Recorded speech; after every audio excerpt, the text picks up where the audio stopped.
30 seconds till broadcast. Mark.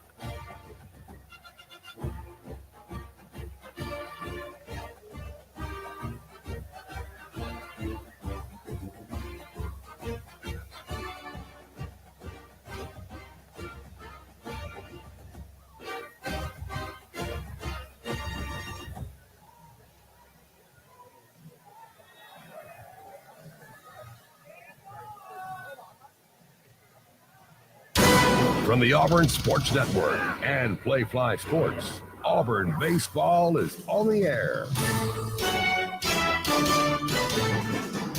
Exclusive game day coverage begins with the leadoff show. Now, let's go out to the ballpark. It didn't take long for Auburn to face his first top 25 opponent. 25th-ranked Tigers get number 24 tonight at Plainsman Park. Good evening and War Eagle from Sanford Stadium, Hitchcock Field at Plainsman Park. With Brad Law, I'm Andy Burcham. Auburn took 2 of 3 from Holy Cross on the opening weekend. The Tigers scored 14 runs in the rubber game victory. Chase Fralick and Cooper McMurray each homered in the finale. Troy hit a robust .352 in its series sweep of Bellarmine. The Trojans smacked 6 homers on the weekend, scoring 37 runs in the sweep. Auburn goes with senior left-hander Carson Myers tonight. He went 3 1/3 in shutout relief on Friday. Troy counters with senior right-hander Adam Valinsky. In his first action since 2023, he gave up a run in 1 inning of work last weekend. When we return, the Butch Thompson pregame report. This is the Auburn Sports Network. It's that time of year again, Auburn basketball. And as this year's team makes history, you can catch every second of the historic run at Baumhauer's Victory Grill. With 77 TVs, you won't miss a second of Auburn basketball while enjoying our famous wings, cold beer, and, of course, gooey fries. And don't forget Tiger Talk on Thursdays throughout the season, live with Coach Bruce Pearl in-house discussing all things Auburn basketball. Located on 2353 Bent Creek Road off of Exit 57 on I-85. War Eagle. Welcome back to the Ford F-Series Highlight Show. I've seen a lot of basketball, and I can tell you that to stay on top, you're going to adapt, stay focused, and innovate. That's what wins championships. That's how Ford F-150 and the Ford Super Duty stay at the top of the truck game. For 47 consecutive years, Ford F-Series has been America's #1 selling truck because they deliver what you need to win the day. For the latest offers, go to buyfordnow.com or see your local Ford dealer today. Tell them Coach Pearl sent you. Based on 1977 to 2023 CY industry reported total sales. Here's a clip from a recent Talking Tigers podcast with Andy Burcham. Auburn women's golfer Megan Schofield on winning the Leah Rawls Atkins Award. It has a lot to do with in the classroom, and I think just like leadership and kind of being like an Auburn man or woman. That was my interpretation of it. Just really like exemplifying and like being your best version of yourself for your school. And I felt like I really tried to do that in my 5 years at Auburn, and not because I wanted to win awards. It's just really easy to do that for Auburn. I feel like Auburn gives you so much, and they provided so much for me. I mean, I'm still living here. I really think I could live here for the rest of my life. We just really love it here, and it was a pretty easy thing to do. A new episode of the Talking Tigers podcast is released every Monday, wherever you listen to podcasts. Like and subscribe to the Talking Tigers podcast, only from the Auburn Sports Network.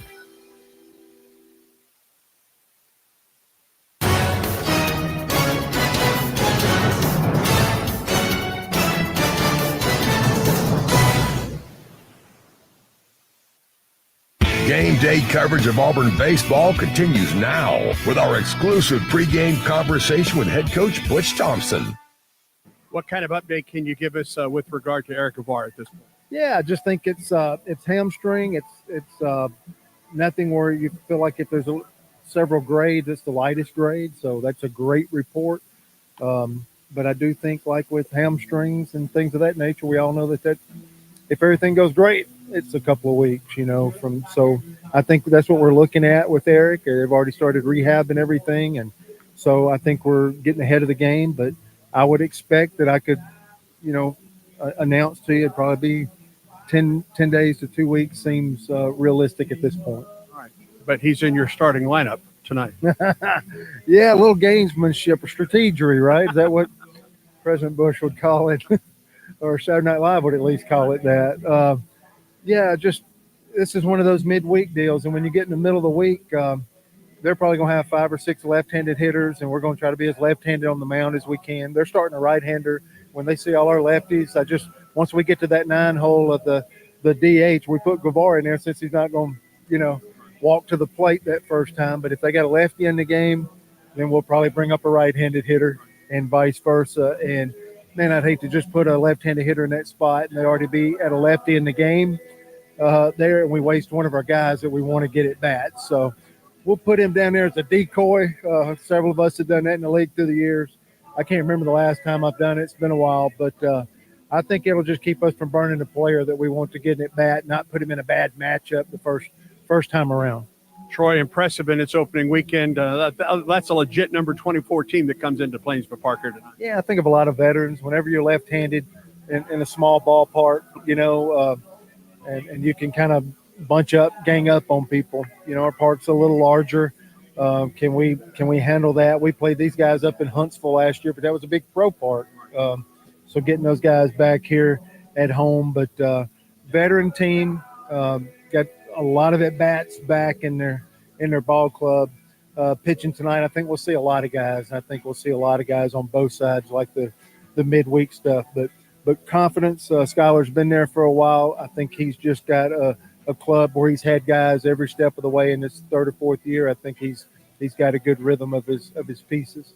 You like what you saw from Myers in relief over the weekend? You'll give him a start here tonight. I did. One was the left-handed for sure, and then I think that as we're building this thing back up on the mound, we have to reward kind of the best efforts. And I thought, he threw 78% strikes. That's what we've been screaming from the rooftops. But he did it with efficiency, 3 1/3 innings, like 32 pitches. That was kind of the plan. We really wanted to get him in Friday night because we knew we were playing Troy for a while and knew what the lineup presented. So this is a different role, and most of our roles are defined, but somebody like Myers, somebody like Cam Tilley, Dutton is starting, but he's been a reliever his whole career.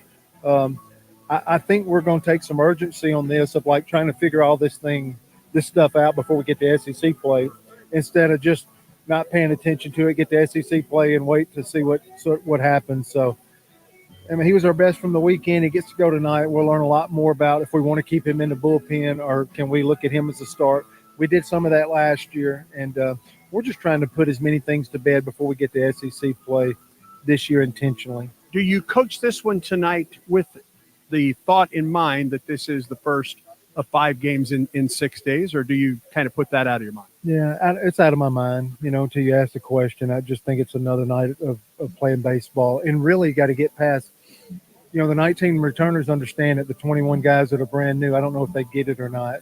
When they see a jersey on the other side, they don't need to be putting categorized into how good this team is or whatever. We'll play the number 1 team in the country just like our basketball team is. We'll probably play the number 1 team a few times, a couple of series this year, depending on how things play out when we get there. But this is about who the skill level is such at the Division I level, and especially in our conference. It's the gamesmanship, Troy's going to have to work hard to play better than Holy Cross did with some things. We were not a ball club in our league. Traditionally, sometimes an opponent would come in and walk you 30 times. We didn't get that help from Holy Cross. They played really good, really fortunate to win the series from their gamesmanship. So Troy's capable of having great gamesmanship, but that's what we've seen for 3 games is why we're trying to figure out things for us. If we can throw 60% strikes as a pitching staff, if we can get our offense on track. We only struck out 15 times against Holy Cross in the 3-game series, which is kind of positive. Our thing is, can we start gathering energy and delivering the middle of the field? Can we really find the middle of the field instead of extreme foul balls and around the ball and flare? Can we really get in the middle of the field? Those are the things that's important. So the winners tonight's not whether they're ranked or whether they got more talent or whether we have more talent than they do.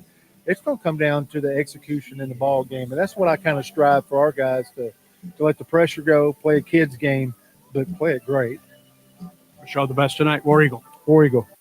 It's a great day to get vaccinated. Many children and adults that delayed vaccination during the pandemic are still behind schedule. It is crucial that we take the steps to get everyone back on track with their routine immunizations. Children and teens can still catch up on their vaccinations even if they start late. Make sure you and your family are up to date on all recommended vaccines, including respiratory virus vaccine. Let's all do our part to get back on track. Don't wait. Vaccinate. For more information, visit alabamapublichealth.gov/IMM. Children's of Alabama is excited to partner with Auburn Baseball because at Auburn, it's about making a difference on and off the field. The team is thrilled to introduce Hits and Sits, where all proceeds will benefit Children's of Alabama. Step up to the plate and sponsor a home game. You can sign up by visiting bc5foundation.org. Choose a game and a strikeout or a hit. It will be echoed beyond Plainsman Park into the lives of families at Children's of Alabama. Sign up today at bc5foundation.org. War Eagle. 1 minute till starting lineup open. Sirius XM is your destination for all things college sports, and we've got you covered. On SEC Radio, there is complete coverage of every school in the conference, including live games, plus 24/7 talk and analysis. So cheer along on the Sirius XM app and listen to your favorite team anywhere. And now you can get 3 months of Sirius XM free. Subscribe now. See offer details at SiriusXM.com/SEC Sports. 30 seconds till starting lineup billboard. Check engine light on? Take the guesswork out of your check engine light with O'Reilly Veriscan. It's free and provides a report with solutions based on over 650 million vehicle scans verified by ASE certified master technicians. And if you need help, we can recommend a shop for you. Ask for O'Reilly Veriscan today. O'Reilly Auto Parts. Stand by. The starting lineups are presented by Yellowwood brand pressure treated pine. If it doesn't have that yellow tag, you don't want it. Let's start with the visiting Troy Trojans. Skylar Meade is their coach. He's in his 4th season, and they are 3-0 after a weekend sweep of Bellarmine, in which they hit over 350 as a team. Center fielder Stephen Meyer is the leadoff hitter. Batting second in right field, it's Houston Markham. Blake Cabell at first base bats third, and the cleanup hitter is the catcher, Brooks Bryan. Jimmy Janicki, the third baseman, bats fifth. Batting sixth at second base, it's Sean Darnell. Shane Lewis, the DH, hit 3 home runs on opening weekend. He bats seventh. Peyton Watts at short hits eighth. And our old friend Mike Bello starts in left field and rounds out the order. So again, for Troy tonight, it will be Meyer, Markham, Cabell, Bryan, Janicki, Darnell, Lewis, Watts, and Bello. And for the Auburn Tigers, Coach Butch Thompson continues to work the lineup around a little bit. Center fielder tonight's Bristol Carter. He's at the top of the lineup. Cade Ballou is in left field. He bats second. Batting third in right field, it's Ike Irish. And the cleanup hitter is the first baseman, Cooper McMurray. Hitting fifth and catching is Lucas Steele. Derek Fabian plays short and bats sixth.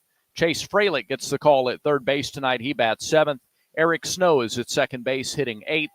And batting ninth, scheduled the designated hitter, it's Eric Guevara. Again, for the Tigers, the lineup looks like this. Carter, Ballou, Irish, McMurray, Steele, Fabian, Freilich, Snow, and Guevara. Just about set for baseball. The two head coaches are meeting at home plate with our umpiring crew. It is a chilly night for baseball, but we've got Game 4 of the 2025 season coming your way next. This is the Auburn Sports Network. Hey, batter. Spring is in full swing on the Plains for Auburn softball and baseball. Lock in your seats today for J.B. Moore Field and Plainsman Park on AUBTix.com. Single game tickets start at only $12 and $15, with other ticket packages available for everyone in the Auburn family. Check out all the fun promotions and giveaways we have planned this season and head to AUBTix.com or click tickets in the Auburn Athletics app to get yours today. War Eagle. Since Auburn Bank opened in 1907, we've been tested by world wars, pandemics, and plenty of troubled times. Through it all, we've not only survived, but thrived by staying true to our core values of sound money management and putting our customers first. And just as surely as more challenges will come, we'll meet them the way we always have, with your confidence and our experience. Auburn Bank, champions of you. Member FDIC, online at auburnbank.com.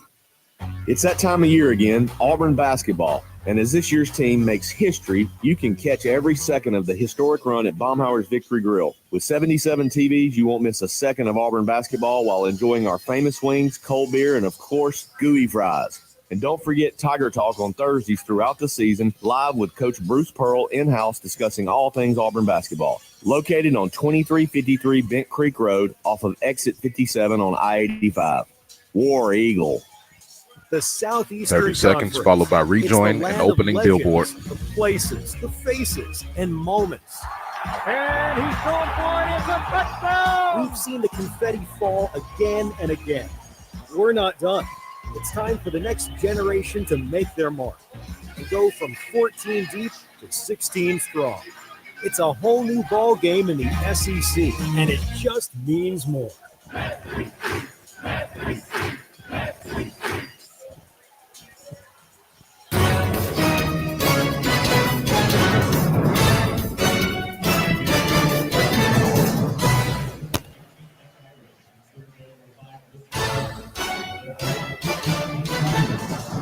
Exclusive play-by-play coverage of Auburn baseball is brought to you by the Alabama Department of Public Health. Don't wait.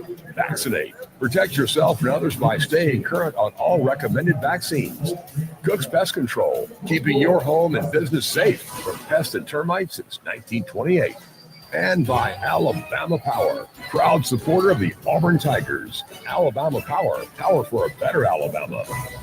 Couple of minutes away from first pitch. Let's set the Auburn defense. Kate Blue in left, Crystal Carter in center, Ike Irish in right. On the infield, it's Chase Freilich at third, Derek Fabian at short, Eric Snow at second, Cooper McMurray at first.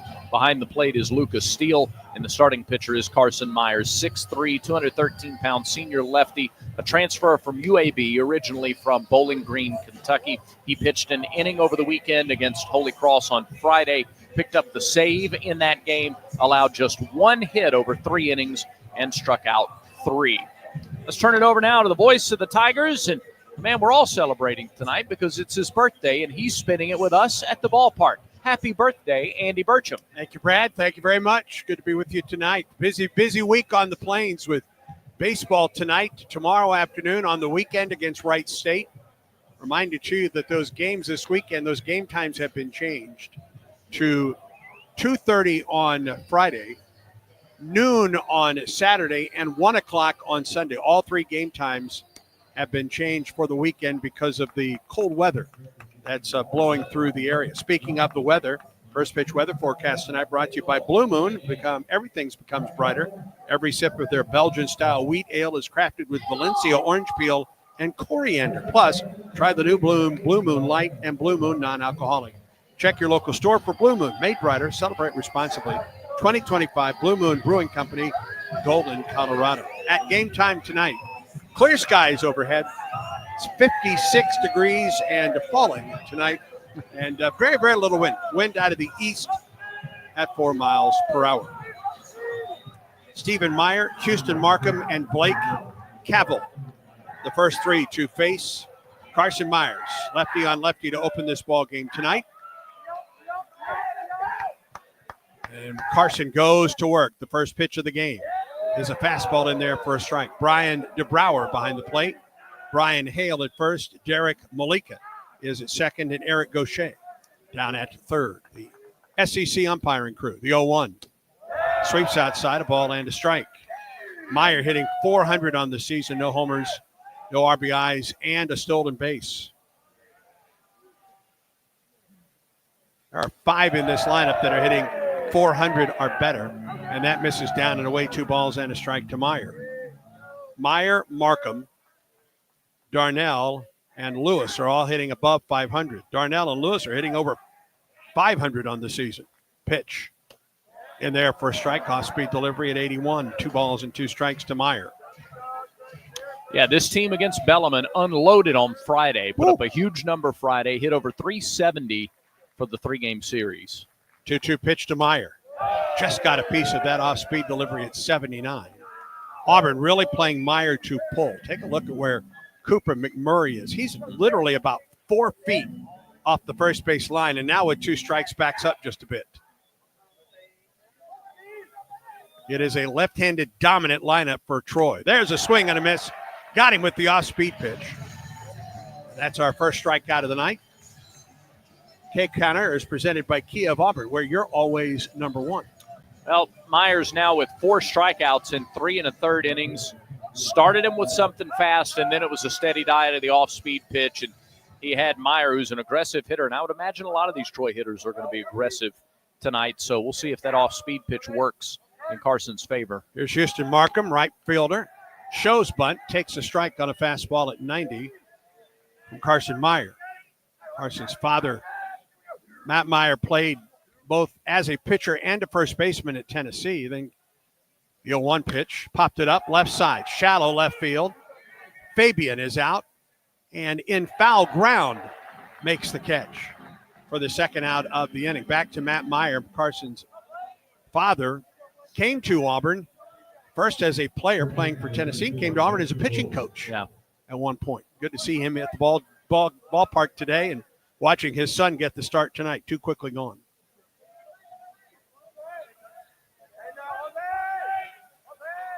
Here's Blake Cavell, first baseman, left-handed hitter. First pitch, misses outside, ball, and no strikes. This is an interesting guy, Cavell. He's originally from Australia. He once had a pet shark. Wow. 1-0. There's a strike. He came to the States and played junior college baseball. He selected the junior college baseball. He Googled great junior college baseball programs. Pitch. Fastball misses outside, a ball, 2 balls and a strike. He went to Northwest Florida State. Pretty good one. Indeed. Yeah. And then went to Western Kentucky and then Troy. 2-1 to Cavell. Pitch on the way. Fouled back. Went after a fastball down in the strike zone. 2-2 the count. 2 outs, nobody on for Troy. We're in the top of the first. He's a big guy. He's listed at 6'1", 225. He looks a little bigger than that. Lefty on lefty. Myers winds and fires. Ground ball left side. Backhand stab and off the glove of Chase Freilich into left. Cavell around first base. He digs for second, and he's in there. That's really good base running by Cavell. He was aggressive and got some help over there from his first base coach. And Ballou had a very long way to go to get to that ball because Freilich knocked it down. So it was very slowly rolling out there in foul territory, and he was able to motor on to second before Ballou could get to it. It was not hit especially hard, just well placed. Yeah, they were playing him to pull, Right. so Freilich had a long way to go and just couldn't get there in time. Here's Brooks Bryan, the catcher. To give Cavell a double. Swing on a line drive into right field. Here comes Ike Irish. He is there to make the catch. And the inning comes to a close. Ball was hit hard, but right at the Auburn right fielder. No runs, a hit, no errors, and a man left. We go to the bottom half of the first at Plainsman Park. Stay tuned. This is the Auburn Sports Network. Do you live in Lee County? You are eligible for a Max Credit Union account. Working in Lee County? You're eligible for a Max Credit Union account. Listening to this radio ad right now? 99% chance you are eligible to have a Max Credit Union account. At Max Credit Union, if you live, work, worship, or attend school in Lee or one of our 26 other counties, you are eligible to open an account with Max. Come see us in Auburn or Opelika, or get started now at mymax.com. Some restrictions apply. Southeastern 30 seconds till bumper. Offers the path to a productive and successful career for hard workers of all ages, especially young people looking to jump straight into the workforce. Southeastern Industrial Contractors is now hiring for great paying skilled trade positions. Managing partner Derek Harville is a proud Auburn University graduate with deep roots in the community. Give him a call at 334-209-6355 to learn more. Southeastern Industrial Contractors, 334-209-6355. Stand by.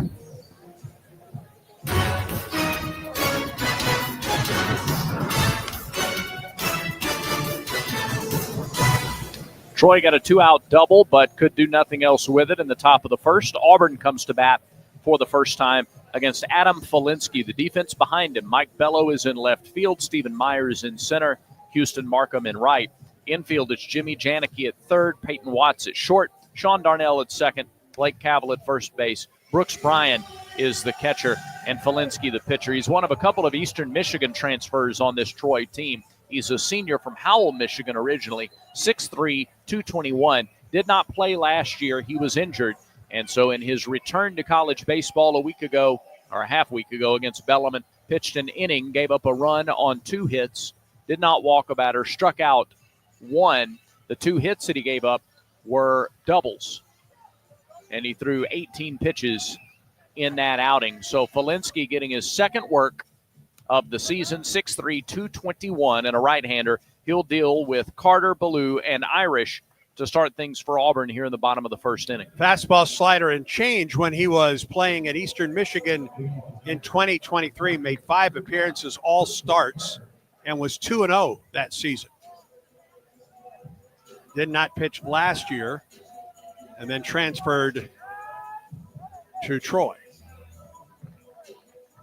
It will be Carter, Ballou, and Irish.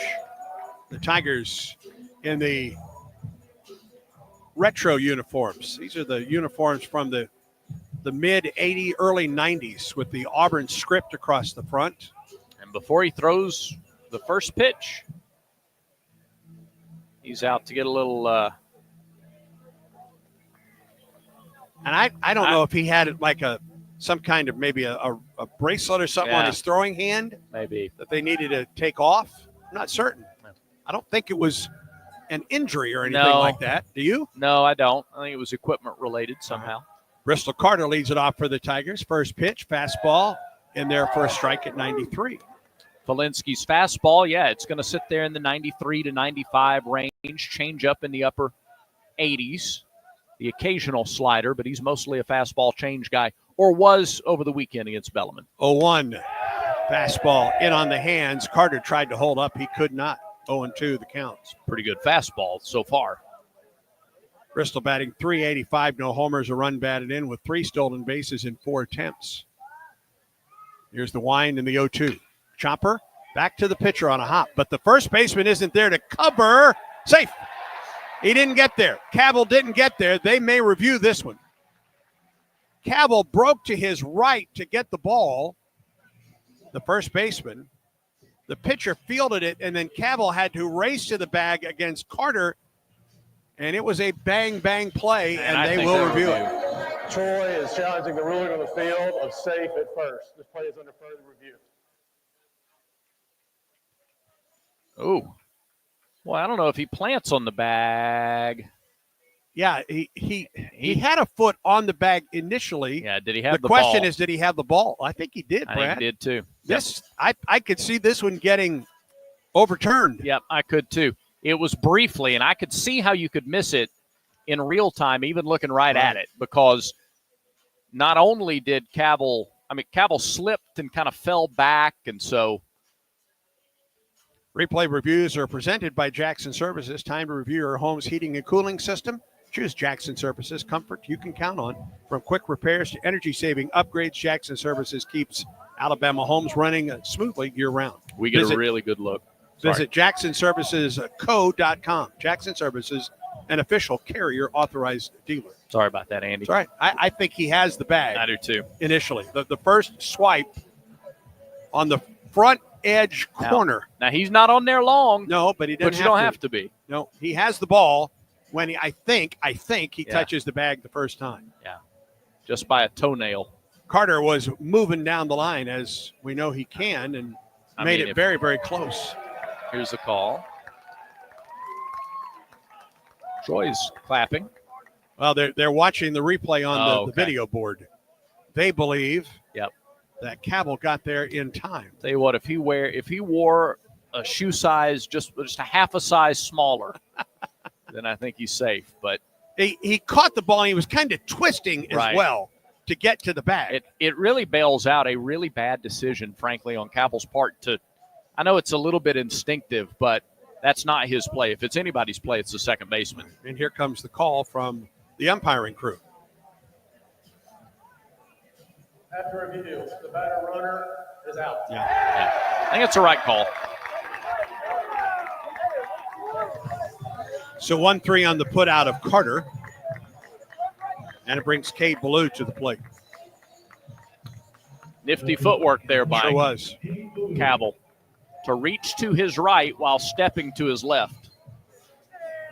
Ballou batting .500 after the first weekend, a homer and 2 runs batted in, and 5 stolen bases for the big left-handed hitter. First pitch to Cade. It misses outside for ball 1. Say that so far, this is an SEC fastball that these guys are seeing. 94 that time, just missed the outside edge. Right-handed pitcher, Adam Polinsky against the lefty Ballou. The pitch. Took something off of that, 83, and found the inside corner for a strike, 1-1. That may have been the slider. He doesn't throw it as much to righties. He'll throw it a little more to lefties, and had good movement on it. Now the 1-1. Again, off speed, 85, and a strike. 1 ball and 2 strikes to Ballou. He's been able to get ahead of both hitters, and with 2 strikes, Troy goes to the shift. 3 on the right side of the infield, and 1 in the outfield. 1-2. Bounces up there. 2 balls and 2 strikes to Ballou. The third baseman, Janicki, now playing where the shortstop typically is. Watts, Darnell, and Cabell on the right side, with both Darnell and Watts in the outfield. Thrown him 3 straight sliders. Even count now, 2 balls and 2 strikes. Wind and delivery. Went up the left side, fouled it out of play.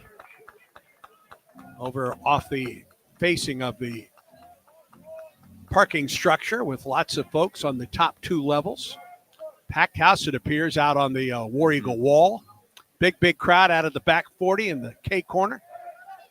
It's interesting strategy here with 2 strikes and the whole left side open. 2-2. Missed outside. Went for the corner. Yeah. And the count goes full, 3 balls and 2 strikes. See, if you go on the outer half, Ballou has the ability to just punch it out the other way, and he's got an acre out there against the shift. But if you make a mistake inside, he could park it over the right field wall. Now the 3-2 pitch. Went the opposite way again and fouled it to the top level of the Tiger Terrace. With the premium seating out there on that first level of the Tiger Terrace. And some grill. One of those grills is in use, I think, it right is. now. I'll bet there's a Conecuh hot dog on there. Grilling inside the ballpark. 3-2. Foul ball. Good. Fastball elevated. Ballou had that one measured, just couldn't get on top of it. Yeah, so Cade has handled the fastball okay. He watched a couple of sliders for strikes early, but he hasn't offered it one out of the strike zone. Here comes the 3-2. Slider just missed inside. It was a good at bat by Cade Ballou. Yes, it was. He is aboard for the Tigers. That's not a terrible pitch by Polinsky either. It's really hard to lay off that pitch. A lot of guys are going to swing the bat, but not Ballou. Just inside. Yep. It was inside. Nice job of framing by Brooks Bryan. And now here's Ike Irish. First hit of the season on Sunday.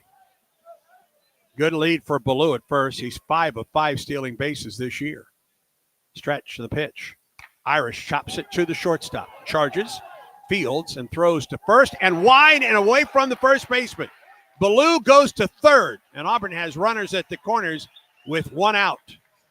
Watts charged, fielded the ball cleanly, threw across his body, and he airmailed it. He fielded it cleanly, but he had trouble getting it out of the glove, and then he panicked. On the transfer, just a little bobble and an extra pat, and then he had so much momentum going forward that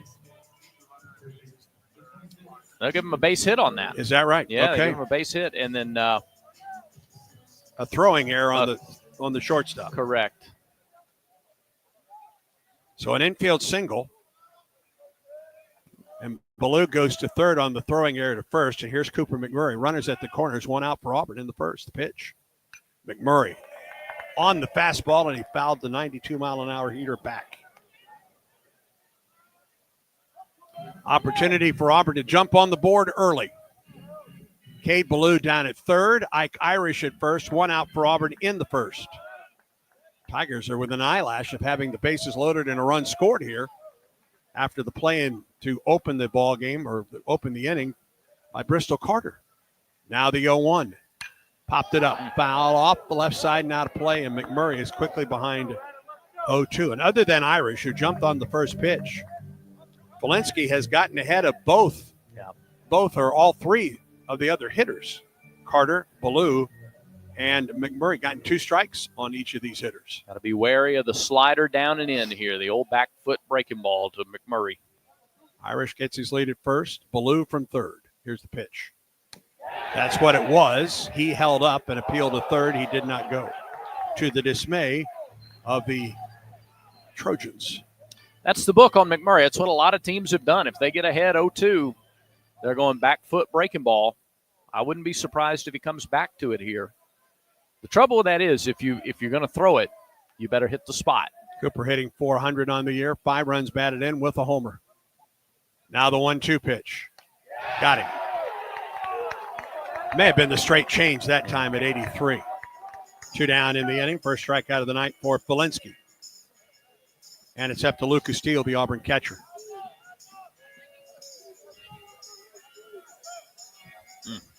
Really well-placed changeup.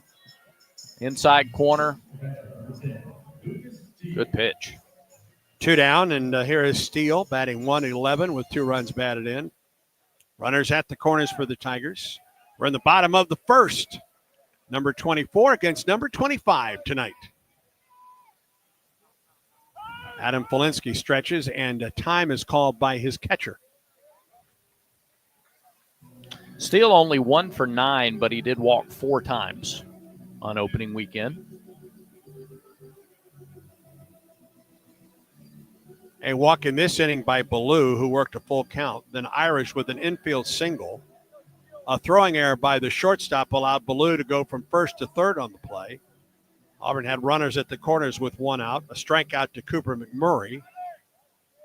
And now Steele bats with runners at the corners and 2 down. Pitch on the way. Drops in for a strike.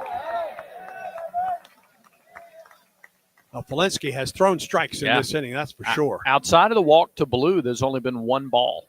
And we're on the 5th batter. No balls and a strike to Steele. The pitch. Fastball misses low. Nice job by Brian to smother that one. And Ballou scampers back to the bag at third. Yeah, Cade's fast enough. If one gets away, even with the limited space behind home plate, Ballou can score. A ball and a strike to Steele. Irish gets his lead from first. Ballou from third with 2 down in the first. That one lollipopped just a little bit. Slider that missed up. To Lucas Steele. This is the first time he's fallen behind a hitter, even at 2-1. That's right. Stretch and the pitch. Ball 3 inside. It's an excellent pitch. He's going to get a lot of swings and misses with that pitch. 3 balls and a strike to Lucas Steele.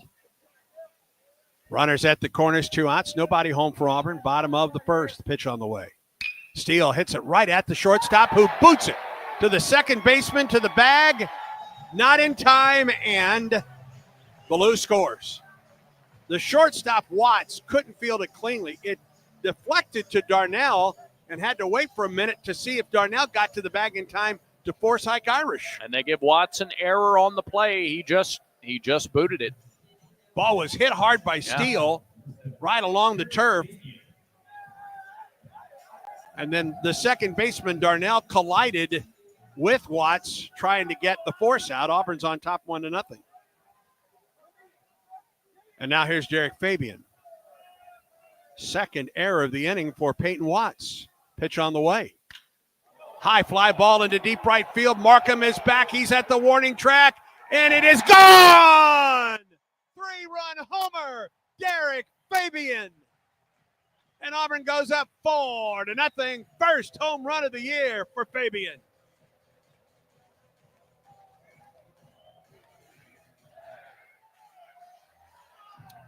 Fabian went up there looking for the fastball. First pitch fastball. Uh-huh. How does Felinsky respond after the error that very well could have got him out of the inning? He wants to get ahead in the count. He's aggressive. He throws the fastball, and Fabian is ready for it. 4 2-out runs for the Tigers, and here is Chase Fralick. First pitch sails outside.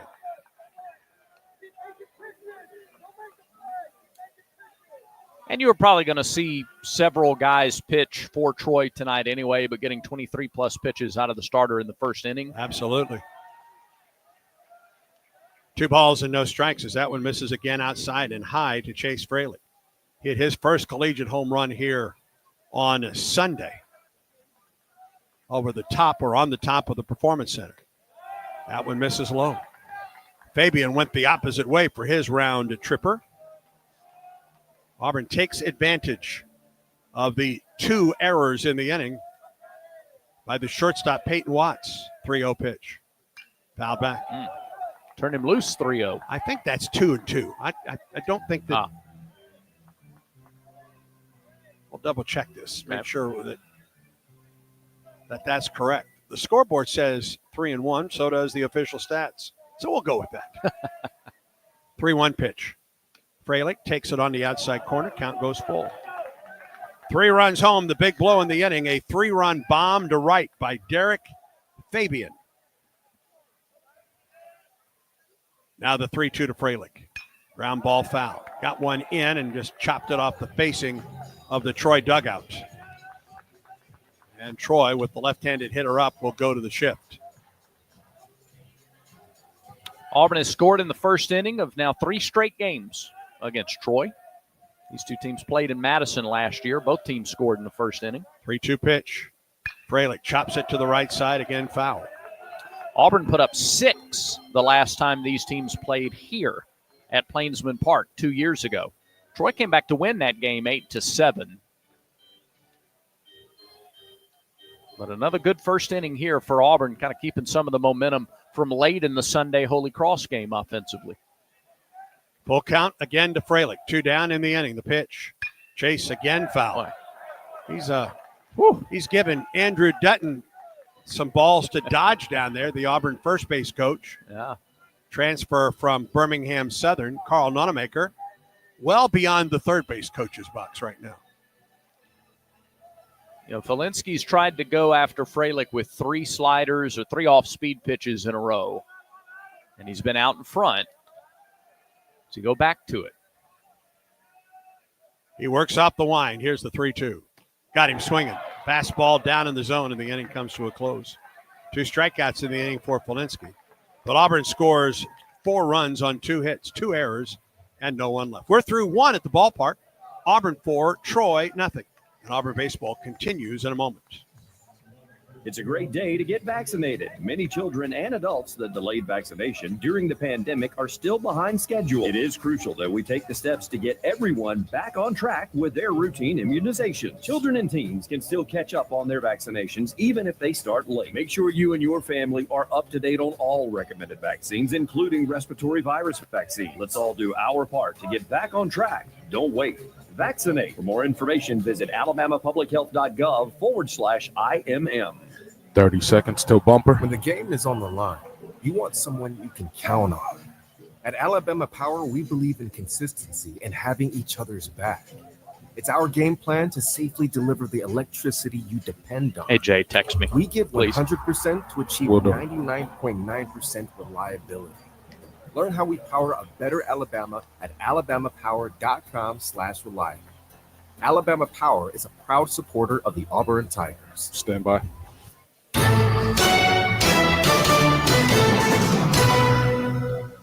4-0 Auburn on top. We move to the top of the second. Second inning is presented by Southern Union. There's a new path to the Plains, and it runs through Southern Union State Community College. Move seamlessly to Auburn to complete a bachelor's degree in selected programs by taking courses at Southern Union and Auburn concurrently. All at Southern Union's tuition rates. Let Southern Union put you on a path to the Plains. Along with Brad Law, Jay Neal in our Skyview studios today. Our executive producer in the booth is one Jacob Hillman. I'm Andy Burcham. Glad to be with you on this Tuesday of baseball. Wednesday baseball, Friday, Saturday, Sunday baseball. Men's basketball tomorrow night at 8 against Arkansas. Saturday afternoon at 3 versus Georgia. A little bit going on. Yeah. A little bit. Here's Jimmy Janicki. First pitch from Myers is in there for a strike. All right, how does Carson react to a 4-run lead? Yeah, you got to go out and throw strikes. Fill up the strike zone. Let your defense make plays. Wind and the pitch. just missed the outside corner. 1-1 the count. Gave up a 2-out double in the first, but worked around that. And then Auburn came in, got a 3-run homer with 2 down from Derek Fabian to go up 4-0. 1-1 pitch. Ground ball to left side. Fabian backhand stab to his knees. Throws to first. He's not in time. Well, when he stood up after fielding that ball, his momentum, he almost fell down again. So he could not get a whole lot on the throw. Couldn't get enough on the throw to throw out Janicki. He was just on the edge of the outfield grass, and when he tried to plant, that foot just went out from under him. And his throw to first almost didn't get there. Nicely played, though, by Fabian just to have a chance. So a leadoff single for Janicki, and here is Sean Darnell, the second baseman. Chopper foul at the plate. Catches him there. It's a foul ball. Darnell hitting .556. And that's not the best on the ball club. Hitting .556, hit 2 homers, 5 runs batted in this past weekend against Bellarmine. 5 for 9, and 2 of his 5 hits left the ballpark.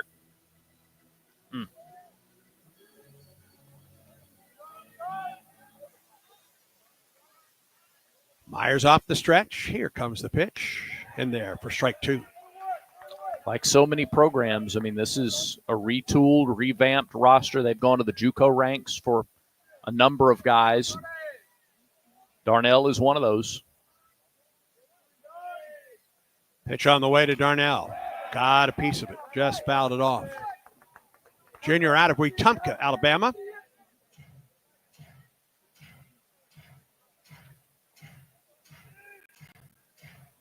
He reached safely in his first 9 plate appearances of the season.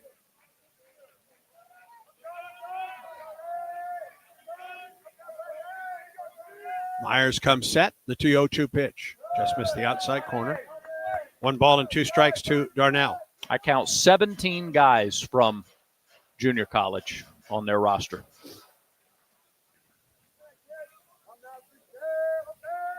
Stretch and delivery. Fouled it back. Got an off-speed pitch. Had it measured, but couldn't get on top of it. Count remains a ball and 2 strikes to Darnell. Laid off infield single for Jimmy Janicki, and he's at first.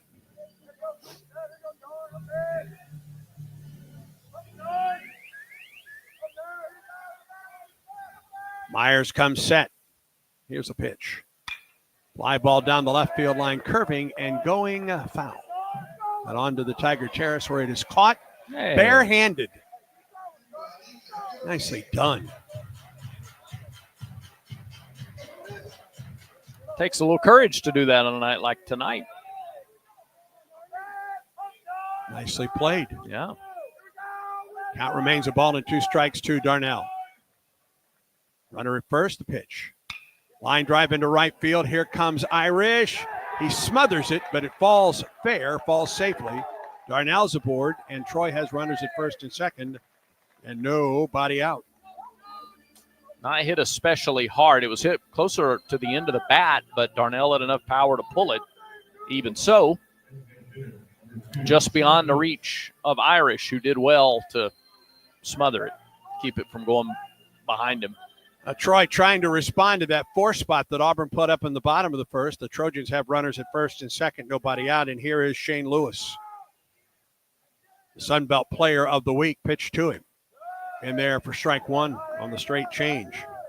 Lewis hitting .571, hit 3 homers on the opening weekend against Bellarmine with 5 runs batted in. Right-handed hitter against the lefty, Carson Myers. The pitch. Fastball up and out. 1-1 the count. 4 hits, 3 of them home runs, and 6 walks. So a problem at the plate. 1-1. Ball deep into left center field. Long run all the way to the wall. It's off the bottom of the wall. Here comes Janicki. He will score. Lewis holds up at third, and it's a double. Darnell holds up at third, and it's a double for Lewis. Off the base of the wall in front of the scoreboard. And that guy is some kind of hot right now. Yeah. Really well struck. He got a pitch out over the outer half of the plate. Man, And he still generated enough power to pull it to left center underneath the video board. Second and third now, and nobody out for the Trojans. A 4-1 Auburn lead. And here is Peyton Watts, the shortstop. Darnell at third and Lewis at second. Pitch, swing and a miss. Actually a foul tip by Watts. 0-1.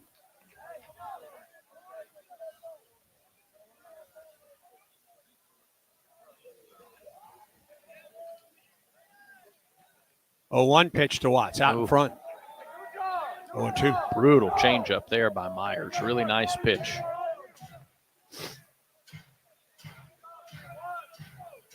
A run home for the Trojans. Nobody out. 0-2 pitch. Watts takes it outside. Gotten a couple of swings and misses with that. Why not go back to it again? Good idea.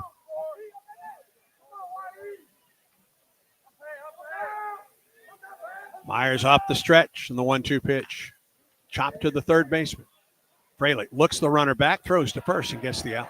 Nicely played by Chase at third. He was in sort of even with the bag anyway, so he takes a slow roller, and he's got his eyes on Darnell the entire time. Made sure he wasn't going anywhere before he unloaded to first. 2 down, and here's the number 9 hitter, Mikey Bello. Former Auburn player for a couple years before he transferred to Troy out of Oak Ridge, New Jersey. Upright stance from the left side for Mike. Pitch on the way. In there for strike one.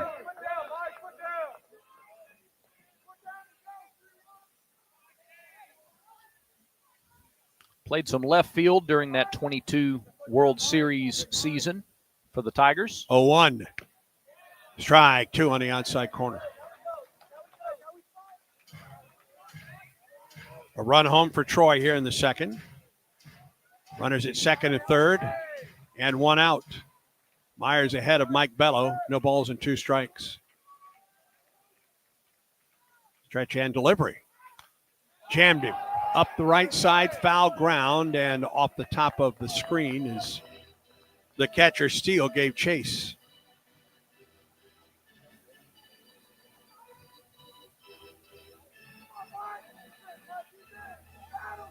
Boy, if you could get Bello here, get a big second out before you turn the lineup over.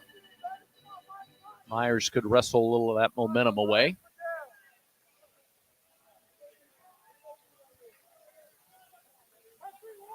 No balls and 2 strikes to count.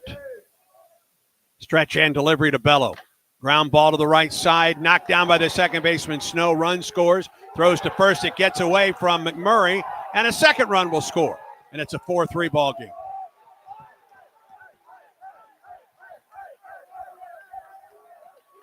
Snow dove for it, but his throw to first skipped past McMurray. Yeah. And both Darnell and Lewis score on the play. And it's a 4-3 ball game, and that'll bring Everett Tiefert out. It goes as a base hit for Bello. He took it off the outer part of the plate and again pulled it to the right side. Snow's throw was up the first baseline. McMurray reached for it, but couldn't get it in the glove. And that allowed the other run to come home and score. So the 3 runners that reached on hits to start the inning all come in to score. And still only 1 out in this inning. This is a nice job by Troy of responding to Auburn's 4-run bottom of the first.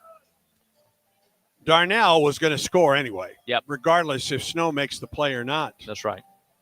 And Eric got to the ball and dove, but his throw to first was off the mark. And that allowed the second runner, Shane Lewis, to score from second base. So it's an RBI single for Bello. An unearned run charged to the Tigers. And now here's Stephen Meyer, still just 1 out in the inning. Pitch to Meyer. In there for a strike. Well, after Auburn scored 4 in the bottom of the first, Troy has answered with 3 of its own. 3 of its very own. And a runner at first base in Bello. Good runner there for Troy. The pitch. Jammed him. Foul ball above the Auburn dugout and off the screen. No balls and 2 strikes to Meyer. These Troy hitters are getting balls that they can hit. Myers has only thrown 8 balls in the game. He's gone to 2 2-ball counts and never more than that. So he is filling up the strike zone, and Troy's been able to get a beat on him in this inning. Stretch, 0-2 pitch to Meyer. Out in front and fouled it off, and Bella was on the move. A little hit and run action on an 0-2 count.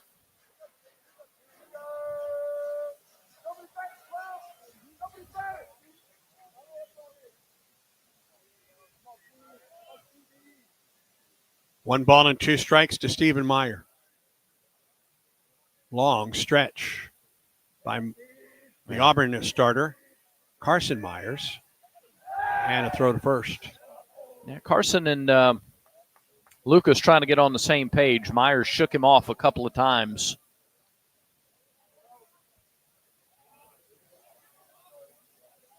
A runner at first, 3 runs home for Troy here in the second inning. Pitch on the way. Oh, just missed the outside corner. 2 balls and 2 strikes.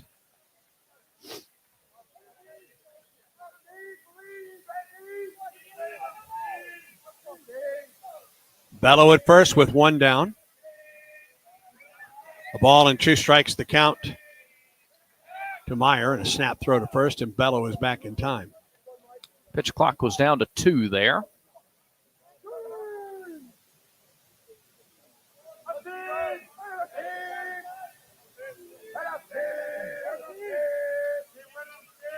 Pitch clock is down to 5 right now. The pitch on the way. Missed outside. 2-2. He shook him off a couple more times there, didn't he? Yep. First time these two have worked together in a game. Here's the 2-2. Swing on a fly ball to right. Ike Irish is back. He's at the warning track. He reaches up, and he couldn't hold on to the ball. Bello is on his way to third. He'll hold up there. And Troy has runners at second and third with 1 out. Irish had a long way to go to get to that one. And as he got to the warning track, it looked like he had a glove on it at one point, but couldn't pull it in. He was in a really tough part of the ballpark where you're running at an angle toward the wall, and it's almost like he jumped thinking he was going to hit the wall. He got a glove on it, but it was just barely beyond his reach. It one-hopped the wall and then went into the glove. Another extra base hit for Troy. And the first pitch to Houston Markham is in for a strike. Second and third now, 1 out. Third double of the ball game for Troy, second of the inning. 0-1. This low, 1-1 the count. Markham is the 8th man to bat in the inning.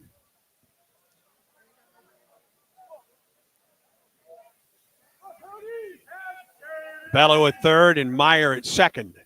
1-1. Ball 2, low and away. It's the first guy he's really fallen behind since Cabell back in the first inning.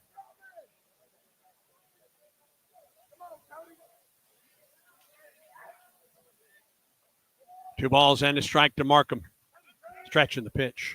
Markham lines it to the shortstop. To the bag. Is he there in time? No, he's not. Fabian tried to dive on top of the bag and beat Meyer to the bag. He couldn't get there in time. And there are 2 outs in the inning. Well struck, but some slice back to the Auburn shortstop enabled Fabian to make that play.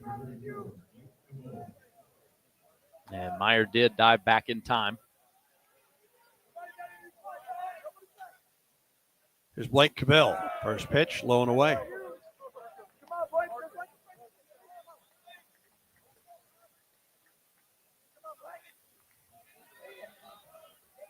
Four, 3 Auburn on top, but Troy has runners at second and third with 2 outs in the top of the second. Stretch and delivery. Fouled it out of play off the left side. Count is even. It's just a powerful team. Cabell is now 6 of 12 for the season, and 3 of those hits are doubles.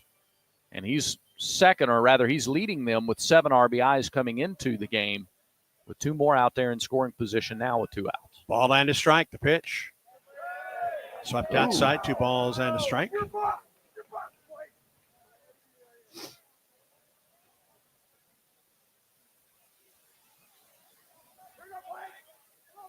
Bello at third, Meyer at second, the 2-1. Strike call to Cabell. 2-2. Well, Carson, a strike away from getting out of this inning with the lead.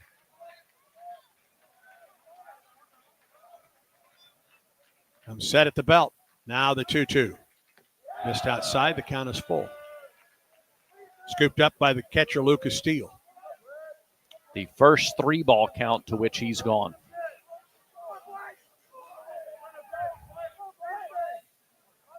Outfield play straight away with Cabell at the plate. Now the 3-2. He held up and appealed to third. He did not go. The pitch missed outside, and the bases are loaded.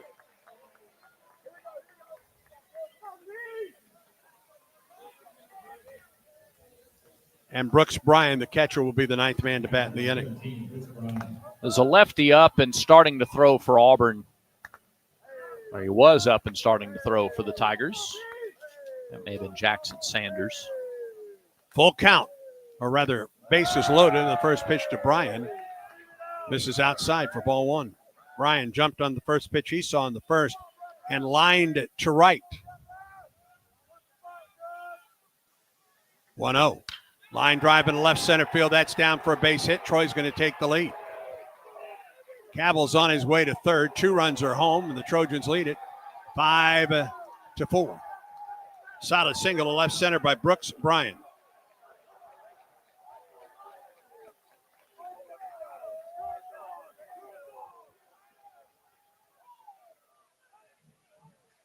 And here comes Everett Teaford. 7th hit already in the game for the Trojans. And they're not getting cheated. Pitch was left out over the plate. And that'll be the end of the day for Carson Myers. 9 men have come to the plate already for Troy. And the Tigers go to the bullpen. Pitching change for the Tigers. Runners at first and third, 2 outs. 5 runs home for Troy in the second inning. We'll be back after this. I like what I like, and I do what I want. If what you like is getting the highest payouts, getting the most free play, and finding more of your favorite games on a spacious upscale gaming floor, then Wind Creek Montgomery is your kind of fabulous. No matter what fabulous means to you, you'll find it here. Wind Creek Montgomery. Gambling problem? 5 Call seconds, stand by. 1-800-GAMBLER.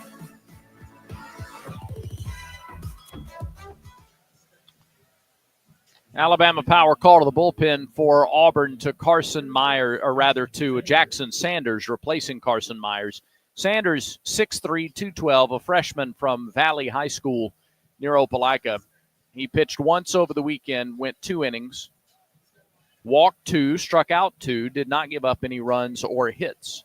Sanders, again the lefty, got out of a 2-on, nobody out jam with a strikeout and a double play in that debut against Holy Cross. And Sanders is on now, replacing Carson Myers. Carson started well enough, got the first 2 batters out, gave up a 2-out double in the first inning. Second inning, a little bit rockier, an inning and 2/3 for Myers, 5 runs, 7 hits, 1 walk, 1 strikeout. He threw 53 pitches, 36 of them 4 strikes. And he really only fell behind 1 batter, but the issue was not getting strike 1 or even strike 2. It was getting that 3rd strike. And so Troy with 6 base hits and 5 runs here in the second inning, and they'll face another lefty, Jackson Sanders. Jimmy Janicki will be the first one to face Sanders.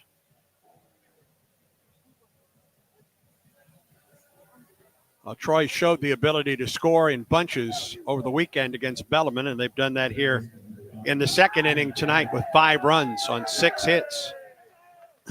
Runners at the corners with 2 outs. Bryan at first and Cabell at third, and Janicki at the plate. Reached on an infield single in the second inning. Led off the inning, this inning. Pitch on the way. This is low for ball one.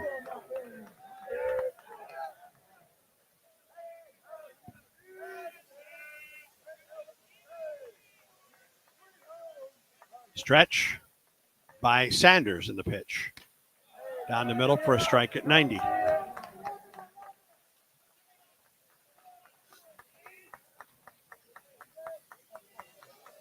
Five runs on 6 hits in the inning for Troy. The Trojans lead 5-4. Now the 1-1. Fly ball into right. Ike Irish is in and makes the catch, and the inning is over. 5 runs on 6 hits for Troy, and Auburn error, and 2 men left for the Trojans. To the bottom of the second, Troy leads Auburn 5-4. This is the Auburn Sports Network.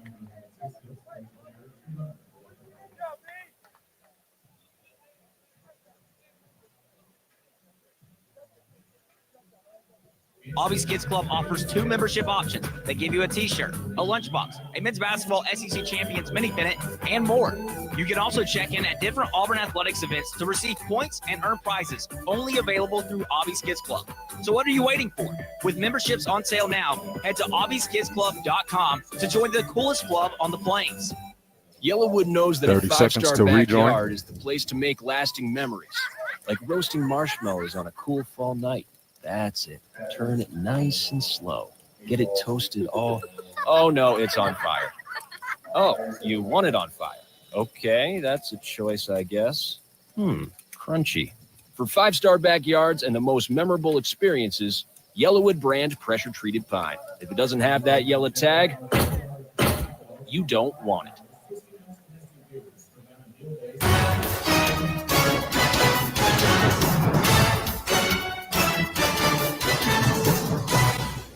Auburn left the bottom half of the first with a 4-0 lead. As it comes to the plate in the bottom of the second, the Tigers trail 5-4. 5 runs on 6 hits in the top of the inning by Troy.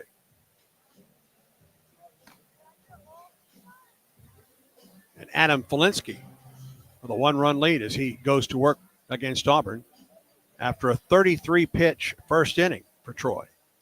Eric Snow will lead it off for the Tigers.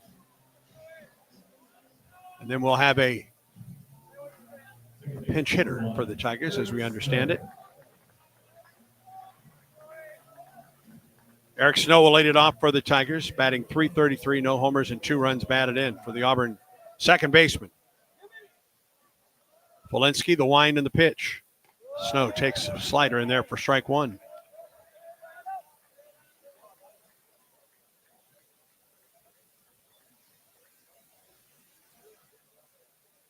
Now the 0-1 delivery. Snow to the left side, shortstop, backhand stab. Throws to first, low but out.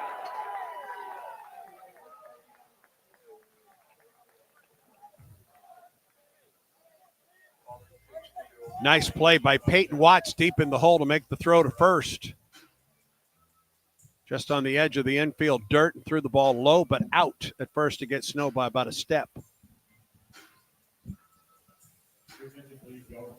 And Bub Terrell comes to the plate for Auburn to pinch hit for the starter,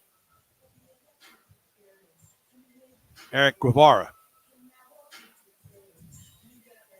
Coach Thompson called this gamesmanship before we got going tonight. Guevara a couple of weeks away maybe from returning to the lineup, but wanted to see where we were in the game. And so far, Felinsky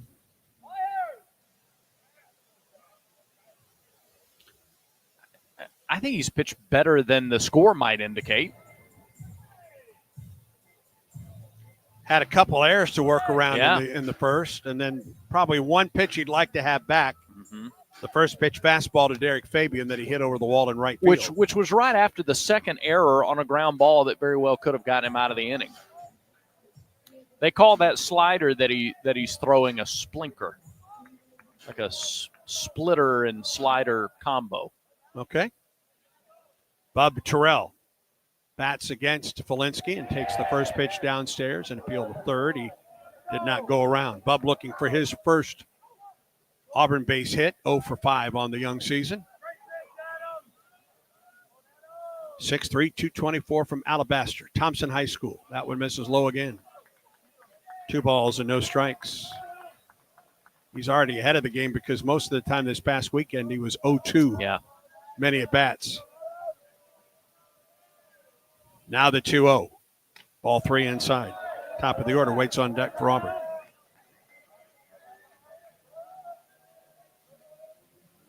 Eric Guevara, who is not going to play tonight, was listed as the starter, but immediately lifted for Terrell. Pitch on the way. 3-0 down the middle for a strike. Taken all the way. Just needed to see one.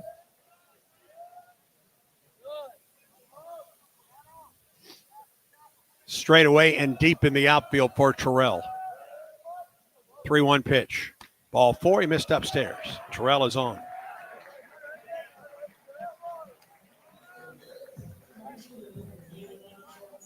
And that brings the top of the order up in Bristol Carter.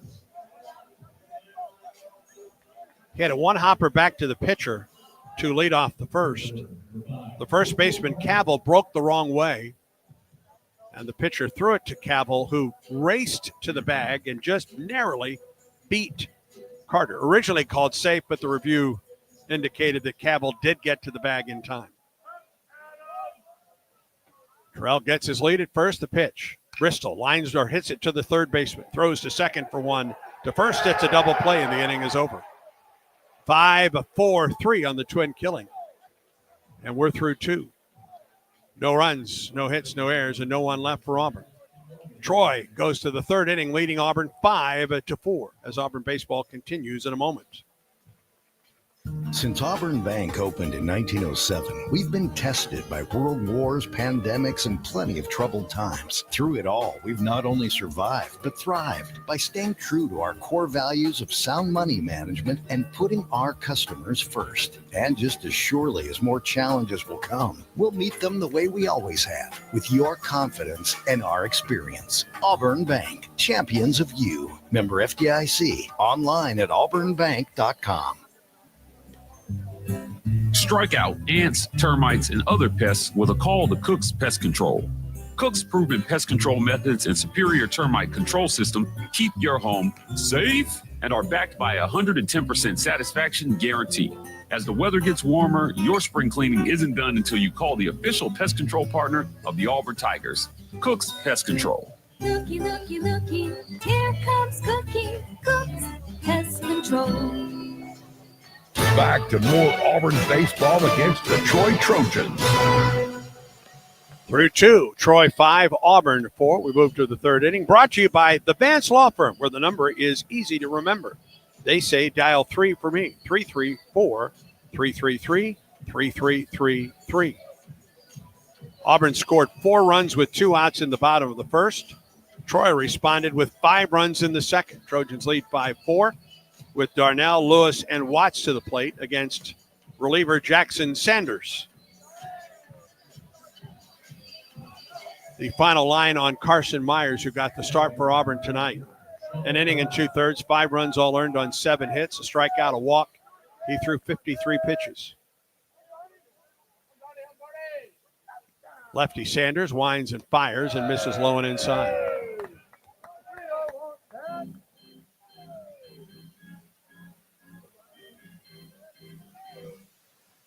Darnell singled through the right side. Pitch to him. Ball 2 inside. 2 balls and no strikes. Not by much.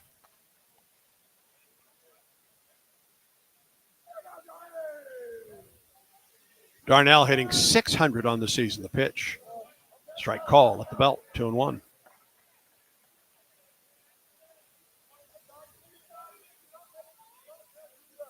Five runs, 7 hits, 2 errors for Troy. 4-2-1 for Auburn. 2-1 pitch. Strike call on the outside edge. 2-2.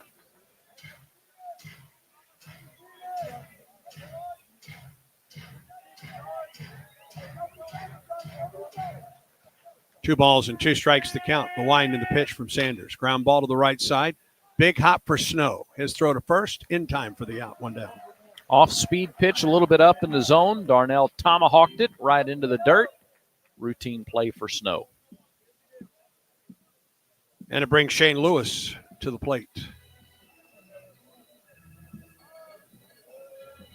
Lewis with a single and a run scored back in the second. He's hitting .625. Really struggling at the plate, isn't he? 5 for 8. Pitch. Off-speed delivery at 78 in there for strike one. 5 for 8 with half a dozen walks. I mean, his on-base percentage now. 0-1. Outside, a wall ball and a strike. He is up around 800. Good start to the year. Mm-hmm. 3 homers on the season as well. The 1-1. Popped it up, foul right side. This will get out of play. As we pause 10 seconds for station identification on the Auburn Sports Network.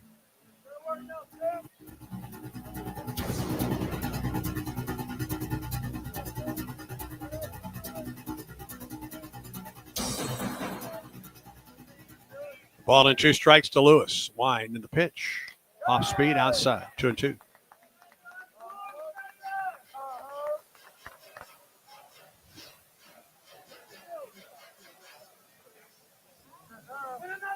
Now the 2-2 delivery. Lewis up the middle. Fabian dives, gets there, throws to first. Got him. Nicely played by Derek. Fabian going to his left. Went down to a knee. Got up and made the throw to first. And there are 2 outs in the inning. That was a really, really nice play. He slid, looked the ball. He slid in such a way that he could still keep the ball in front of him rather than reaching out to the side, and then came up with the momentum for the throw. Well played. Peyton Watts with 2 down and nobody on takes the first pitch in there for a strike.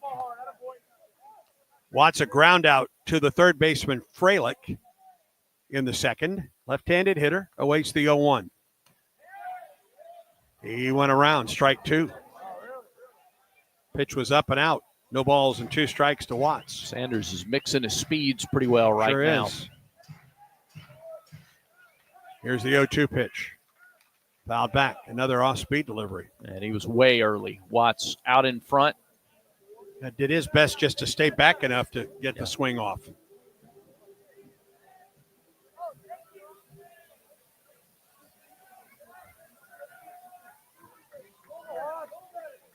0-2 pitch to Peyton Watts. Here it is. High fly ball into deep right field. Back is Irish. He's at the warning track. He jumps and he keeps the ball in the ballpark.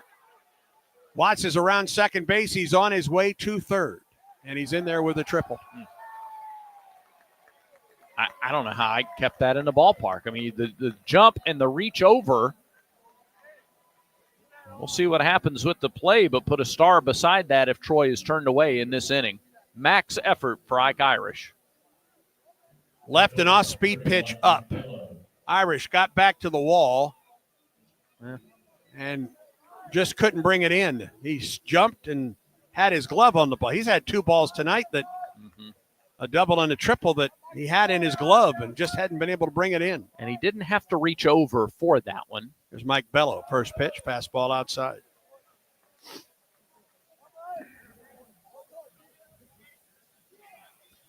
So it's a triple for Watts. He's at third with 2 outs. Bello is at the plate with an infield single and an RBI back in the second. The pitch. Ball 2 up and in.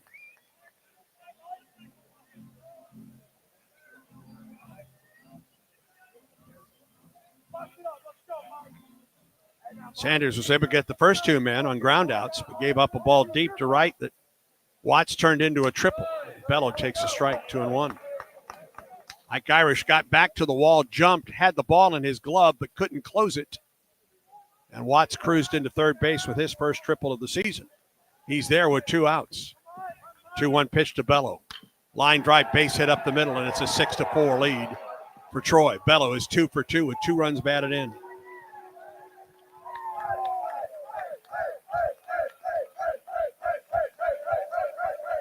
I think that means a little something extra to him coming back to this ballpark. I do. Yeah. He's got 6 RBIs now on the season. 6-4 Troy. That's and it. Now to the top of the order, and here's Stephen Meyer. 9th hit of the ball game.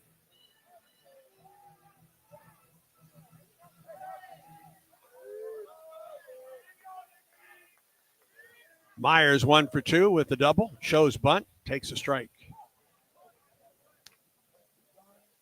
He doubled into the gap in right center, a ball that Irish had but could not pull in back in the second inning. Stretch in the 0-1. Chopper left side. To Fralick at third. Through first, got him by a half step, and the inning's over. A run on 2 hits, no errors, a man left for Troy in the third inning. We go to the bottom of the inning. Troy has opened up a 2-run lead. 6-4 Trojans. Stay tuned. This is the Auburn Sports Network.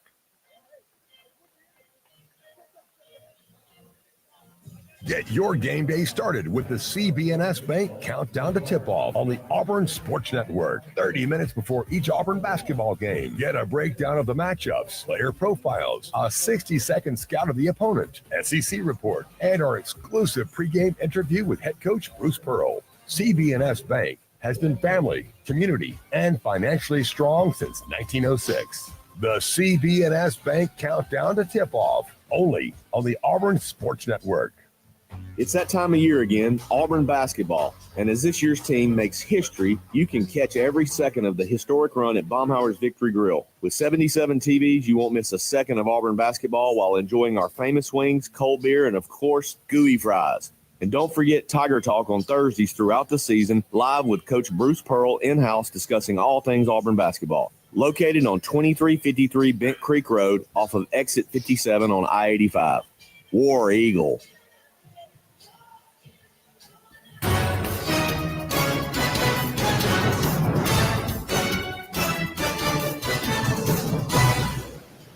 We move to the bottom of the third. Auburn trails 6-4 to the Troy Trojans. Troy with 5 runs in the second, another 2-out run in the third. And Auburn will send up the 3, 4, and 5 hitters against Adam Felinsky in the third inning. Felinsky needed 33 pitches to get through the first, a 1-out walk in the second. But on the next pitch, got Bristol Carter to hit into a 5-4-3 double play. And he'll get Cade Ballou to lead off the third. He'll be followed by Irish and then McMurray. All left-hand hitters against the righty, Felinsky. The first pitch to Ballou misses a little bit up, maybe a little bit out. 1 ball and no strikes. Ballou with a walk and a run scored in the first. Wind and the pitch from Felinsky. Misses high and outside with a fastball. 2 balls and no strikes. Auburn in North Alabama tomorrow at 4. Brad will have the call on ESPN 106.7 at 3:45. Ballou swings through a fastball. 2 balls and a strike to Cade.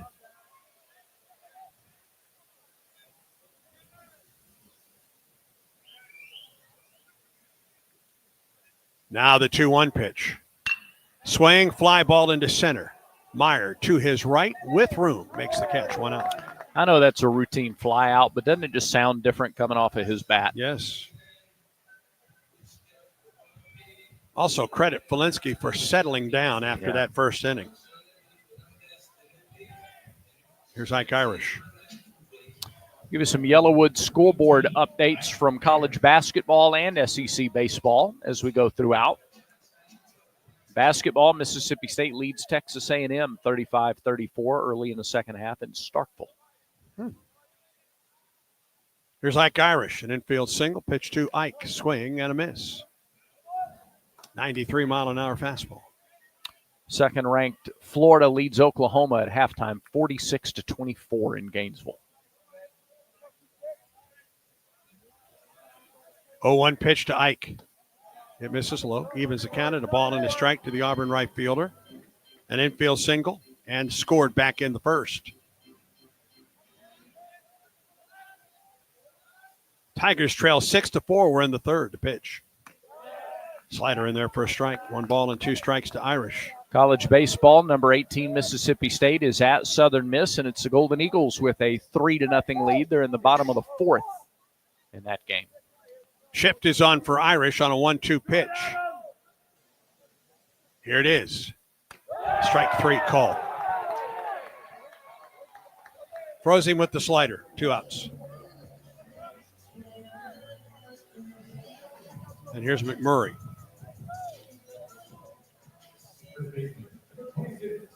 Auburn trails 6-4, and the Trojans have out-hit Auburn 9-2 right now.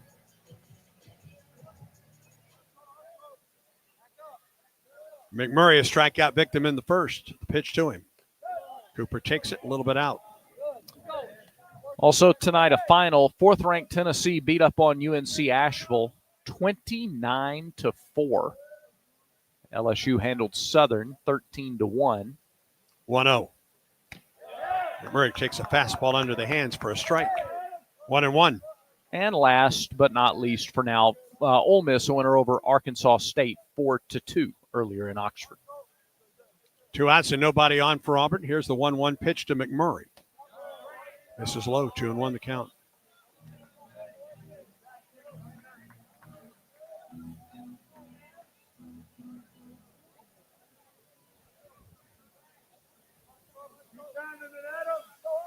Two balls and a strike to McMurray. Pitch, Cooper, up the middle. That's through for a base hit. They are playing him to pull. Pretty big hole up the middle, and McMurray found it. Yeah, once Falinsky couldn't get his glove down quick enough, that nobody else had a shot. Just to the right of the second base bag. Darnell playing between the two bags and in shallow right. 2-out hit. And that gives Lucas Steele an opportunity here. 3rd hit of the night for Auburn. Tigers trail 6-4, 2 outs and a runner at first here in the 3rd inning. Steele reached on an error by the shortstop Watts and scored on the 3-run homer by Derek Fabian, who waits on deck. Pitch on the way. Lollipop in there for strike 1. Ooh.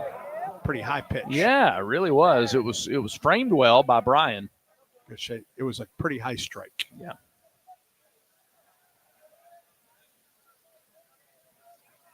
McMurray with the lead at first. He's there with 2 down. Now the 0-1. Ground ball foul. Beyond the Troy dugout. And Karams into the right field corner. Quickly 0-2 on Steele.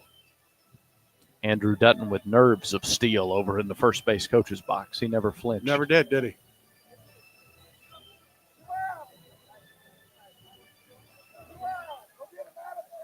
No balls and 2 strikes to Lucas Steele.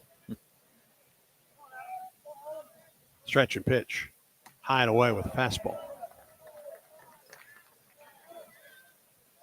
Falinsky right now unofficially at 56 pitches. He's not lost a stitch off that fastball. Big hole left side of the infield with the shift on with 2 strikes against the left-handed hitting Lucas Steele. Stretch and pitch. Tried to hold up. He could not on an off-speed pitch, and the inning is over. Couple strikeouts in the inning for Falinsky. Gives him 4 on the night.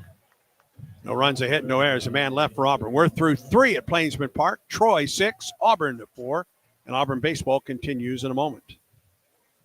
Bombas makes the most comfortable socks, underwear, and T-shirts. Warning, Bombas are so absurdly comfortable you may throw out all your other clothes.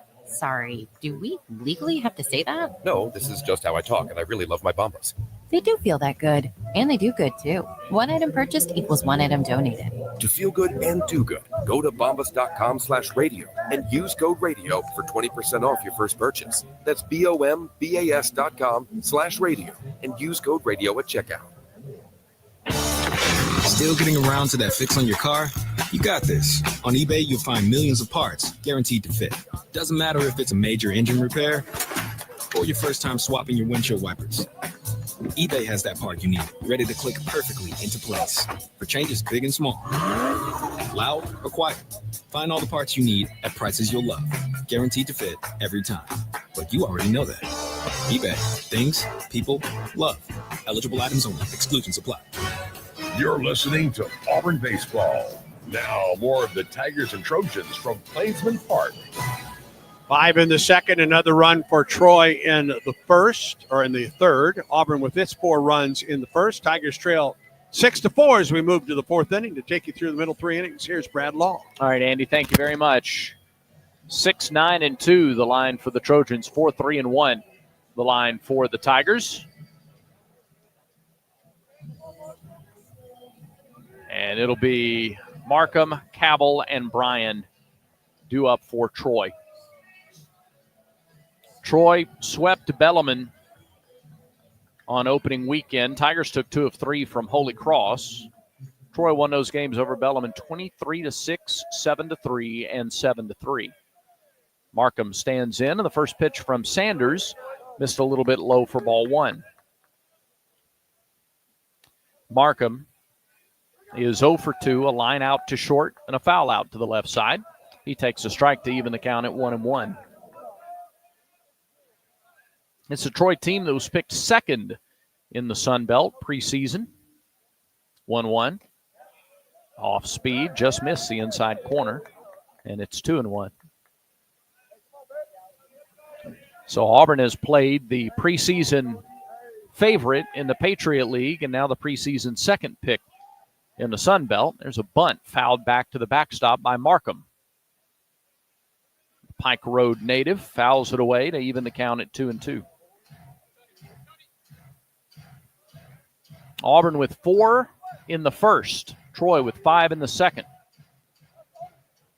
And then 1 in the third.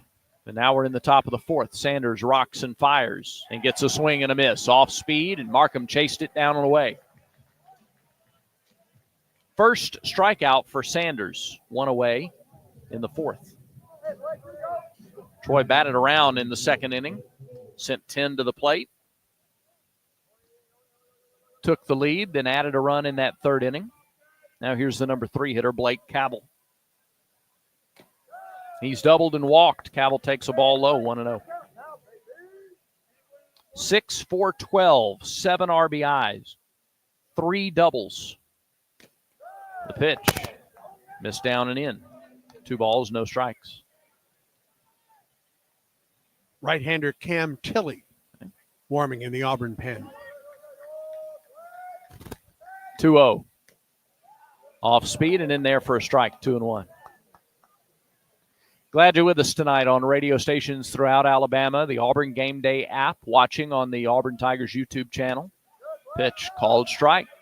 Fastball 90. 2 balls, 2 strikes, a count to the Troy first baseman. Wind in the 2-2. Off speed, just missed outside. Oh, Steele didn't move his mitt. 3-2 the count. And Sanders takes a little walk above the mound to gather himself. Thought he had strike 3. Instead, the 3-2 pitch. Grounded foul, pass first. This is the only midweek game for Troy. They go back home to host Northwestern State this weekend. Auburn plays again tomorrow against North Alabama. That game will start at 4 o'clock. And then the Tigers host Wright State this weekend. Next week, 1 midweek game against Samford. That's next Tuesday night. And then on Thursday, the Tigers head to Arlington. Payoff pitch. Cabell takes it low, ball 4. Sanders thought he had him struck out on the 2-2 pitch. Instead, Cabell walks for the second time.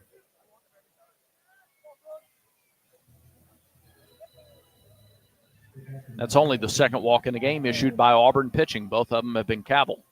Now here's Brooks Bryan, the catcher.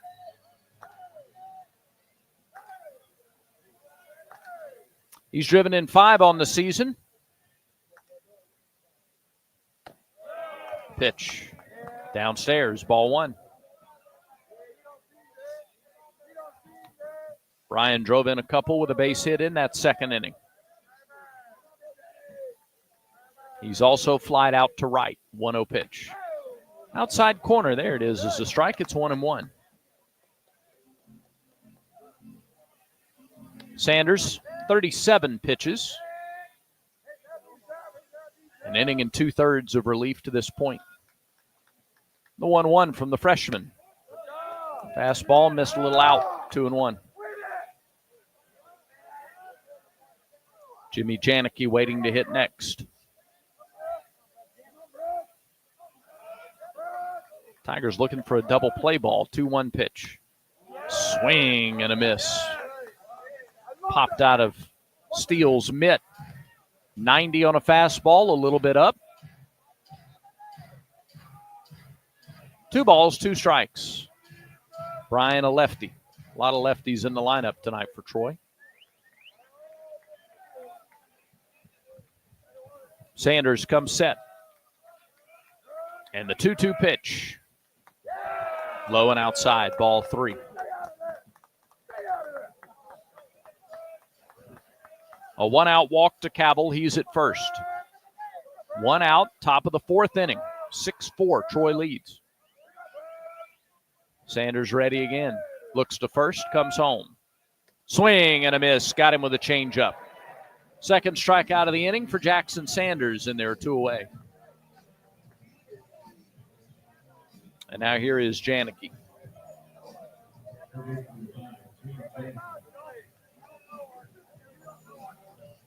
Janicki has singled and flied to right, 1 for 2 with a run scored.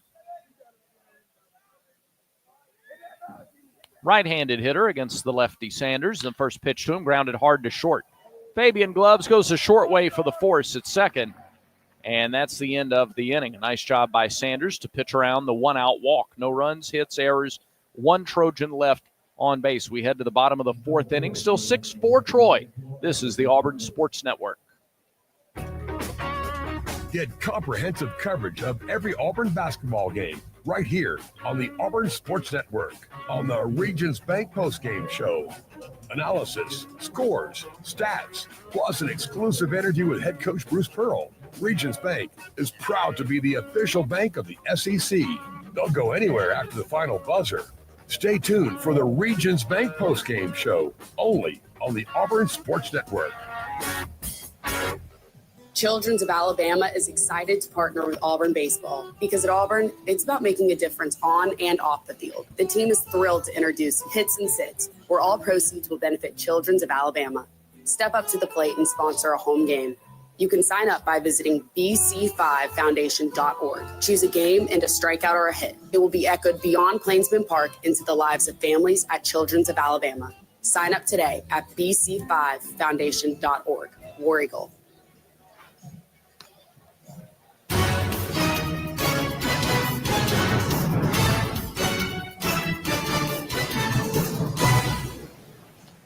Bottom of the 4th, Auburn trails Troy 6-4. Tigers have Fabian, Freilich, and Snow due up. Fabian is the guy who launched the 3-run homer, an opposite field shot back in the 1st inning.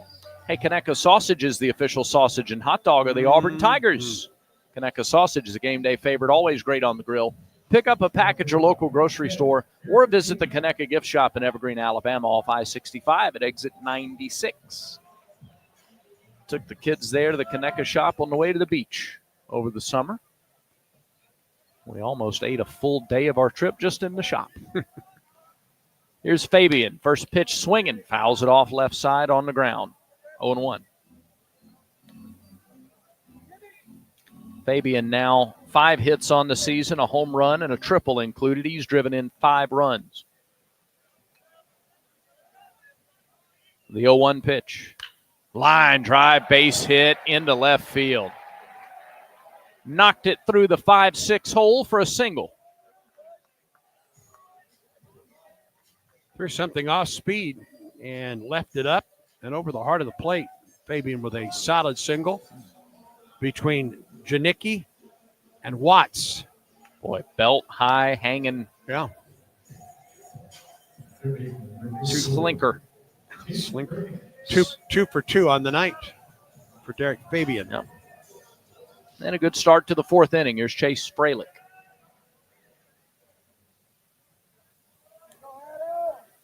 Freilich struck out in the 1st against Valinsky. Pitch popped up, left side. That'll get out of play. 0-1.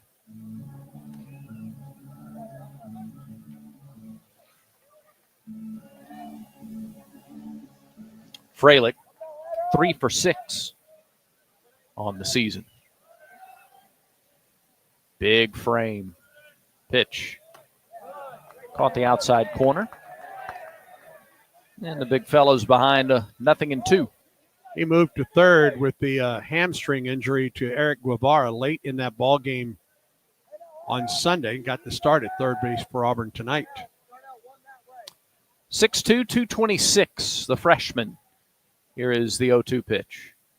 Ground ball, right side, knocked down, glove by the second baseman. They go to second for one. Wow. And Nicely played. it sure is. That is the force that they get there. They were playing in the shift, so Darnell was playing in between like the standard first and second base positions. He was able to make a sliding stop, and the shortstop, Watts, hustled to cover the bag at second for the force. If they're not in the shift and that gets into the first baseman's glove, it's a single. But they were, so Darnell was shaded over, made a really nice play, and heads up to go to second to get the lead runner. So one away. Freilich is your new runner at first after the force. 2 hard-hit balls in the inning for Auburn. That's true. Here's Eric Snow. 61 pitches for Felinsky now, and Snow gets one in on the hands, fights it off over the brand new overhang. Yeah, I think Auburn's hunting fastballs right now, Brad. I mean, it's around 91, 92 with that fastball. Maybe they're just seeing it better. It's fallen off a little. It was 94, 95-ish to start the game. 0-1 pitch to Snow. Upstairs, a ball and a strike. Snow grounded to short to lead off the second inning. He's 3 for 10 on the season.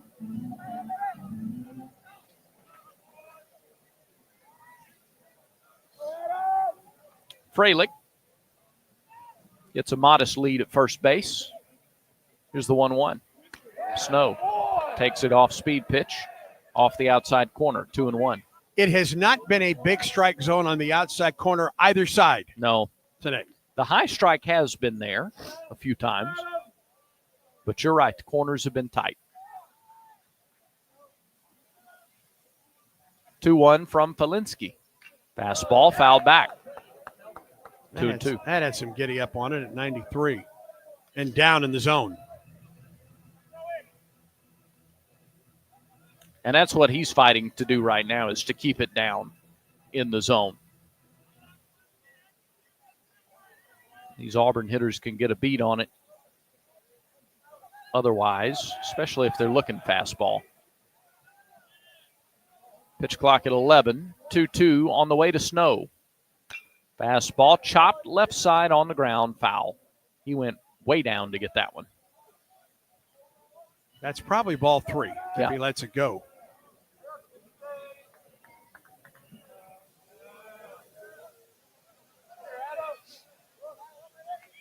Auburn with 4 in the bottom of the first inning, nothing since. We're in the bottom of the fourth. 1 out, 1 on. Snow waits. And the 2-2 pitch. Breaking ball, fouled off of his foot. And high into the air. So we'll do it again. 4 o'clock tomorrow, and then your game times for Wright State. 2:30 Friday, noon Saturday, and 1 p.m. Sunday. It's going to be a cold weekend.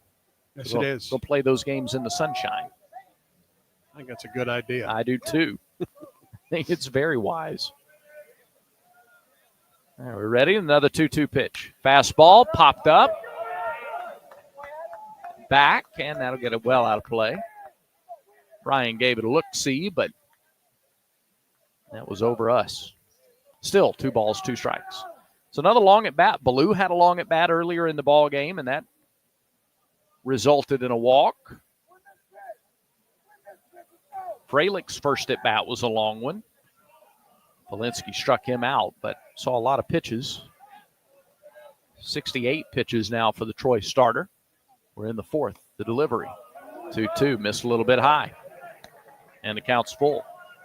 Snow has seen just about everything now from Felinsky in this at bat. Freilich is the runner at first, 1 down. 6-4. Trojans have the lead. They've out hit the Tigers 9-4. The pitch, line to left. Bello backing up. He's got a beat on it. Makes the catch. He has played out there before. Yeah. He knows the lay of the land. Yes, he does. That was well struck by Snow, but Bello didn't have to move very much. every ball that's been hit in this inning has been hit hard. Yeah. And now Skylar Meade calls time and heads out to the mound. His pitcher is at 70, and that will be the end of the road. 70 pitches for Falinsky as Skylar Meade has made the motion. Troy makes a Pepper Tree pitching change. For a new level of taste, Tiger fans know it's got to be Pepper Tree.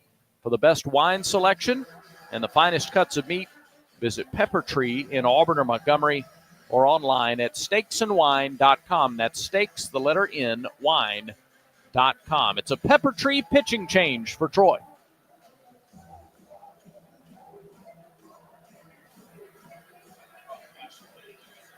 It's that time of year again, Auburn basketball. And as this year's team makes history, you can catch every second of the historic run at Baumhauer's Victory Grill. With 77 TVs, you won't miss a second of Auburn basketball while enjoying our famous wings, cold beer, and of course, gooey fries. And don't forget Tiger Talk on Thursdays throughout the season, live with Coach Bruce Pearl in-house discussing all things Auburn basketball. Located on 2353 Bent Creek Road off of exit 57 on I-85. War Eagle. Pepper Tree called to the bullpen for Troy, number 10, Brock Tapper, a lefty, also listed as an outfielder, 6'2", 196, a junior from Nesbitt, Mississippi, and Northwest Florida State. And this will be his first appearance of the season for Mr. Tapper.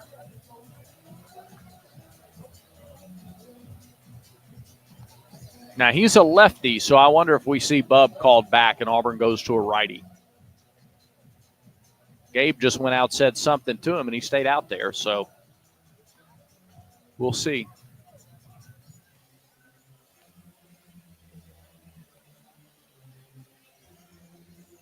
Tapper originally from DeSoto Central High School in Nesbitt, Mississippi. As soon as I get the interweb working, we'll give you his numbers from a year ago. At some point. Eventually. Yes.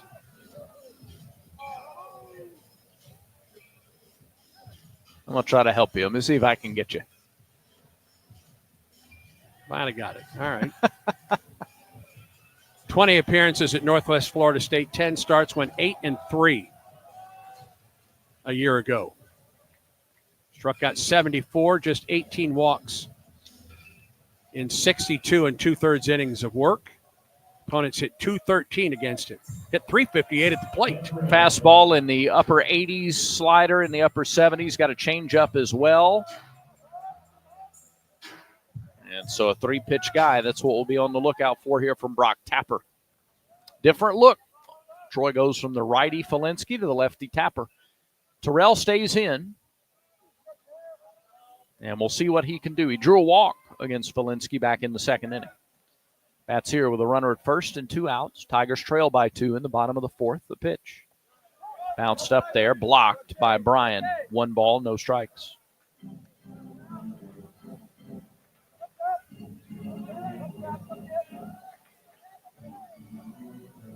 Looking forward, as always, to the tour of the state. Auburn will play games in Madison and Birmingham and Montgomery in the first couple of months of the season. 1-0 pitch right through there for a strike. 89 on the fastball, 1-1 to Terrell.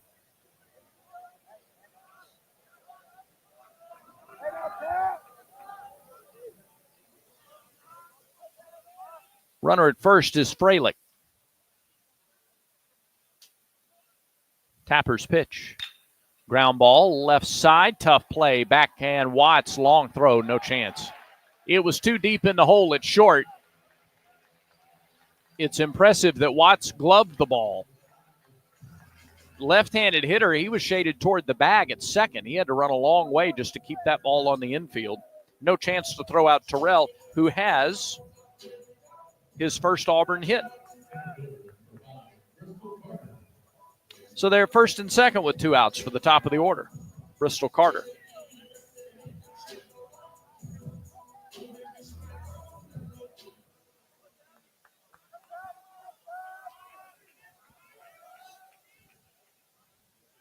pitch.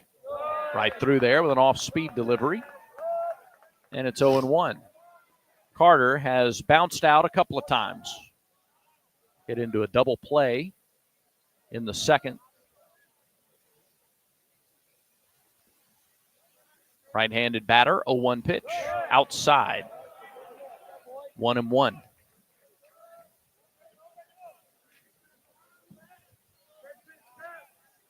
Carter has a double to his credit this year. He's driven in 1 run. They play him to pull in the outfield. 1-1. Hit foul up off the overhang and down the net. Carter in a hole, a ball and 2 strikes. Really play Carter to pull. Yeah. In the hole at shortstop. There's a big hole up the middle. In the outfield, too. Meyer has come back toward center a little bit. He was out in front of the Yellowwood logo a couple of pitches ago. And now is sneaking over that way again. The 1-2 pitch bounced up there. Gets away from the catcher, and everybody advances. Fralick to third. Terrell to second. 2 are in scoring position now for Carter with a 2-2 count.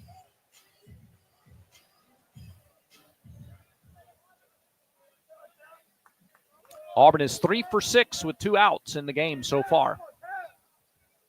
Base hit here would tie the ball game.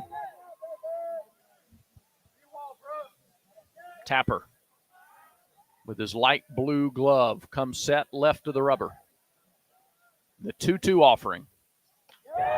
Oh, just missed a little bit low. Boy, Brian did a phenomenal job to bring that up. It was a little bit low. Troy thought they had strike 3. They sure did. Yeah. It was close. I wouldn't watch it again. No. Payoff pitch. Off speed, low, ball 4. And Carter's fired up. He turns around, yells to the Auburn dugout.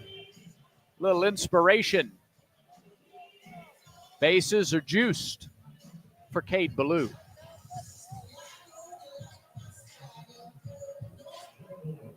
A chance to swing the pendulum in this game a little bit. Bases loaded, 2 down. Ballou has reached on a walk and he's flied to center. Little buzz in the crowd with Ballou up there too. First pitch, swing and a miss. Big, big cut. That ball just dropped out of sight. Yep. Started him with an off-speed pitch. 0-1. Ballou with a deep breath. Back in the box. The 0-1. It's low. Threw him another off-speed pitch this time. Ballou watched it. The outfield is playing deep. Mm-hmm. There is no wind. 2 outs, bases loaded, 2-run game. 1-1 pitch. Fouled away. Same pitch all 3 times in this at-bat. Off speed. And it's gotten Tapper ahead of Ballou, a ball and 2 strikes.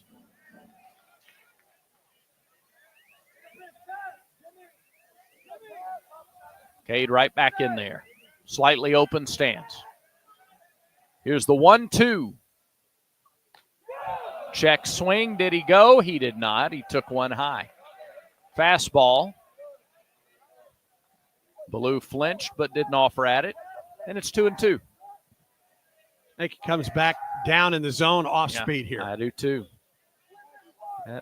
Likely a setup pitch. Runner at every base. Here's the 2-2 from Tapper. High, ball 3. Off speed, but left it up.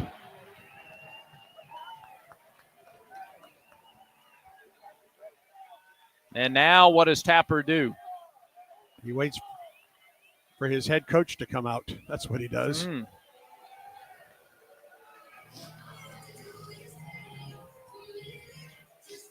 So a conversation here between Skylar Meade and Brock Tapper. The catcher, Brian, is out there too. And Meade at least looked in his direction. And Ballou is out there by himself around home plate. Some guys starting just to get up and move around in the bullpen for Troy. Meeting is over. Here we go. Runners will get a head start.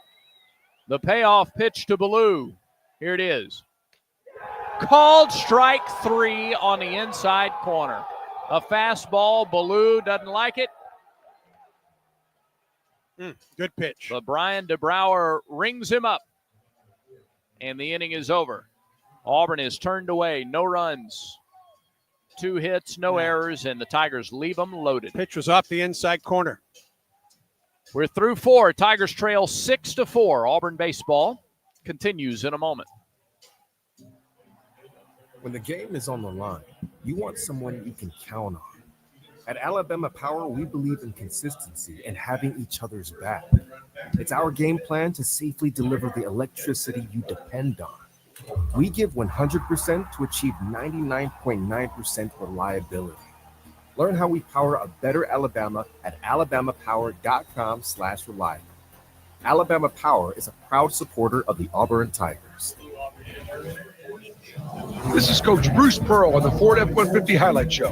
I tell my team that if we play smart, out-hustle the competition, and work hard each and every day, we can be winners. And you know what? That's how Ford F-150 does it too. Offering an outstanding combination of smart tech, power, and capability, F-150 is the key to help me win the day. Hey, why don't you see how the official truck of the Auburn Tigers can help you? Go to buyfordnow.com or see your local Ford dealer today.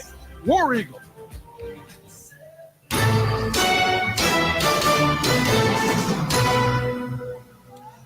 As we move to the top half of the 5th, Auburn to the bullpen for the second time tonight. Auburn goes to right-hander Cam Tilley, 6'2", 207, sophomore from Newburgh, Indiana, and Castle High School. Tilley making his second appearance of the season. Picked up the win for Auburn in Game 1. Went 2 2/3 innings, gave up no runs on a hit, and struck out 2. Jackson Sanders done for the Nile. Has a good appearance for Sanders. Goes 2 1/3 innings, gives up a run on 2 hits, struck out 2, walked 1 on the night. Jackson threw 42 pitches, 26 for strikes. And he gives way to Cam Tilley, who will face Darnell, Lewis, and Watts for Troy here in the 5th inning. Trojans lead it by a score of 6-4. Auburn left the bases loaded. Cade Ballou striking out with the bases loaded on a 3-2 pitch that the review or the replay showed was inside. Should have been ball 4 and a run home. Nice job of framing by the catcher, Brooks Bryan. He's been awfully good at that. He's made a couple look closer than they really were, and that time he got the call. Cam Tilley, second action of the season. He walked the first batter that he faced Friday for Holy Cross as he starts Darnell with a strike, 0-1. Walked the first batter he faced, then gave up an RBI double, did not allow another hit the rest of the outing.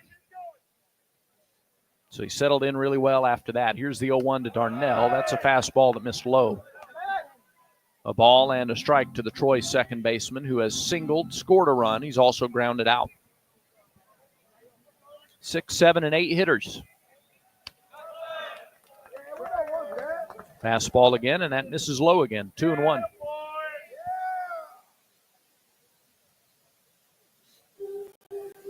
Of the 6 runs tonight for Troy, 5 have been scored by the bottom 5 in the order. Janicki, Darnell, Lewis, Watts, and Bello. Yeah. Now, 2 of those guys down at the bottom, Darnell and Lewis, came in batting over 500 on the season. I was surprised to see them in the bottom of the order when we got to the ballpark today. 2-1 pitch. Missed outside. 3-1 to count.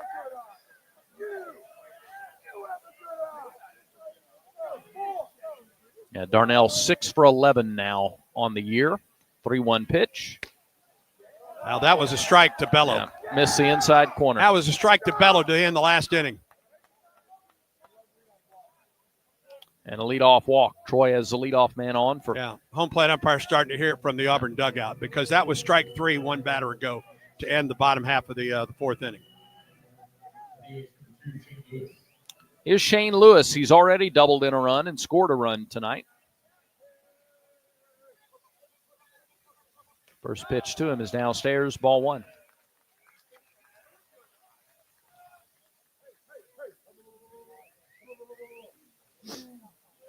Lewis, the DH.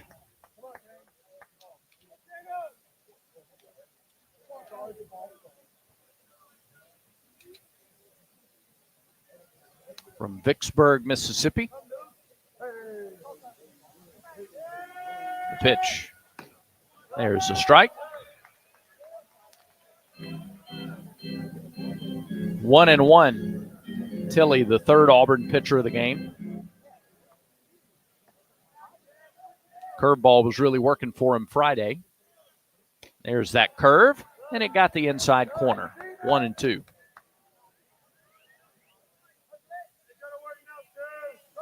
Lewis doubled off of Myers in the second inning, grounded out against Sanders in the third. The stretch in the 1-2. Missed the inside corner. 2-2. Steele didn't move his mitt very much there. 6-4. Trojans lead it. They've out-hit the Tigers 9-5. They have 2 errors. Auburn has 1. Shift is on. 2-2 pitch. Down and in with a breaking ball, and the count is full. So Tilley walked Darnell and now has gone 3-2 to Lewis. Tilley comes set and deals. Swing and a miss. Got him with a fastball up and away at 92. Tilley has his first punch out. 1 away in the 5th. 4 strikeouts for Auburn pitching. The K counter is presented by Kia of Auburn, where you're always number 1. Jet Johnston, right-hander, is warming up in the Auburn pen. Transfer from Texas A&M. Can play some infield or pitch. Mm-hmm. Here's Peyton Watts, the shortstop. First pitch to him is a curve that broke over the outside edge for a strike, 0-1. Watts has tripled and scored. He's also grounded out to third. Watts from Calhoun County. 0-1 pitch, curveball low. It's 1-1. He was an Oxford Yellow Jacket.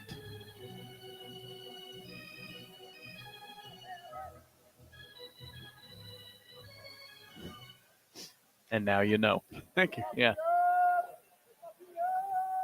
1-1 the count. 1 on, 1 out. Top of the 5th. The pitch. Runner goes. Swing and a miss. Throw to second. Oh, it looked good. He's out. 2-6. Good throw. Steele got rid of it in a hurry. Good sweeping tag as well by Fabian. And the pitch was a strike to Watts, so it's now 1-2. And the bases are clear. I thought Darnell got a pretty good jump, but Steele's throw was right on the money. And the 1-2 is swung on and missed. Strong into the inning for the Tigers. A leadoff walk erased. Back-to-back strikeouts by Tilley. Nothing for Troy in the 5th. Halfway home at Plainsman Park. Still 6-4 Troy, and Auburn baseball continues in a moment. I like what I like, and I do what I want. If what you like is getting the highest payouts, getting the most free play, and finding more of your favorite games all on a spacious upscale gaming floor, then Wind Creek Atmore is your kind of fabulous. No matter what fabulous means to you, you'll find it here. Wind Creek Atmore. Gambling problem? Call 1-800-GAMBLER. This is Coke Zero Sugar. Could I be the best Coke ever? Try and taste with your ears. Hear those bubbles? Imagine them tingling on your tongue. Fizzy deliciousness. Listen to that cascading liquid. A mouth-watering waterfall. Irresistibly tasty. Zero sugar. crisp, refreshing, and ice cold. Is Coke Zero Sugar the best Coke ever? Try and decide. Back to the ballpark for more Auburn baseball. Bottom of the fifth inning, it's 6-4 Troy. Early offense. Auburn scored 4 in the bottom of the first. Troy answered with 5 in the top of the second. Got 1 more in the top of the third. And that's where we've been the last couple of innings. Time for the Tigers to change it. Irish, McMurray, and Steele due up. 3-4-5 here in the fifth. Auburn threatened in the fourth, had the bases loaded, and Cade Ballou at the plate, but Troy got a fastball on the inside corner-ish call. Nice job by Tapper to get out of the inning.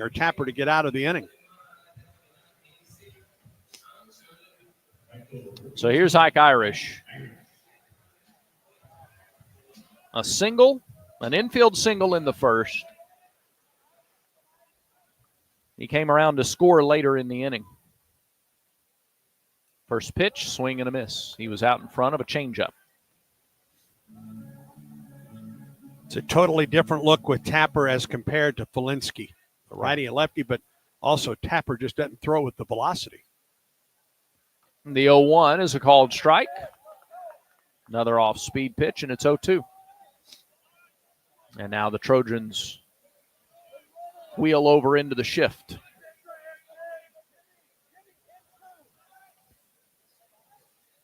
Stretch in the pitch. Fouled straight back to the net. For a guy like Irish, even the McMurray on deck, when they go to this shift, both of these guys have great ability to go the opposite way. Here's the 0-2. Popped up off the hands, left side, well into the seats. So we'll come back and do it again. A few fans scramble for the ball. Those who aren't comfy under their blankets. And then another 0-2. Missed low and outside. More outside than low. It's 1-2. Brother, you're not getting the call on the low part of the strike zone so far tonight.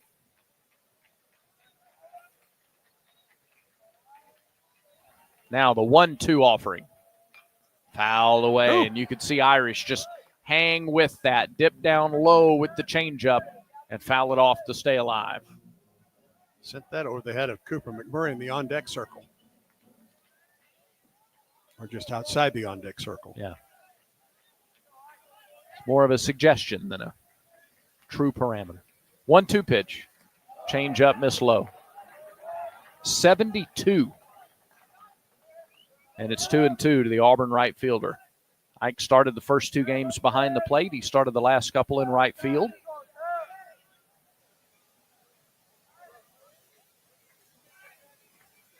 Sporting some glasses, some goggles at the plate.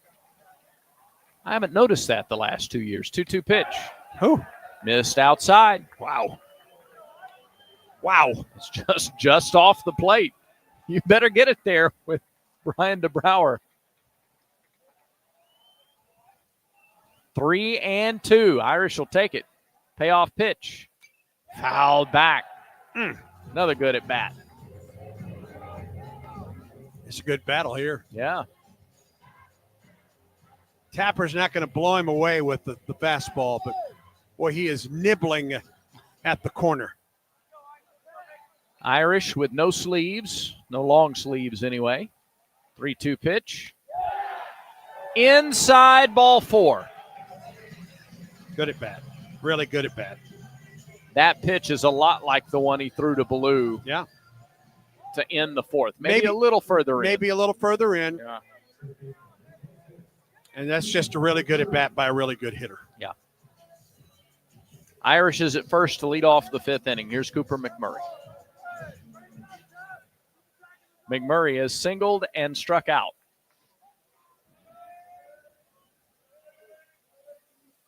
Tapper's first pitch to him. Wow. Missed. It missed. Trust me, 1-0 the count. Troy does not agree. Nope. It was close. 1-0. Swing and a miss and an off speed, 1-1. Cooper was looking at his second home run of the season. This fifth inning is presented by Wind Creek Casinos. Elevate your game plan to fabulous.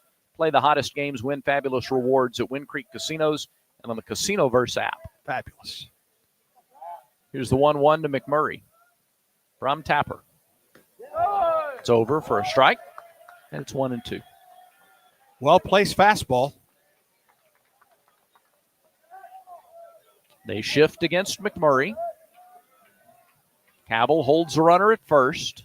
The 1-2 pitch. Bounced up there. Irish makes a move to second. The throw down is late. Throw is high. They get him. Yeah. The second baseman, Darnell, covering, but the throw from Brian was high. Actually, it was not Brian. It was not Darnell. It was Watts that made the tag, but the throw was a bit high. Nice job of running, aggressive running by Ike Irish. Yeah, the ball didn't really get away. It was blocked in front of the catcher, and Ike took off. He's in scoring position. 2-2 pitch to McMurray on a one-hop to the second baseman in the shift in shallow right field. Darnell, it was hit right to him because they were in the shift. He throws out McMurray. That's a 4-3 putout, but Irish winds up at third with one down. Ball was not hit real hard by Cooper, but he pulls it to the right side, and even against the shift, it allows Irish to get to third on the plane. Now, really important to get this runner home with one out. Auburn looking to score for the first time since the first. Tigers trail 6-4, bottom of the fifth inning. Lucas Steele, the hitter, junior from Hoover, takes ball one low.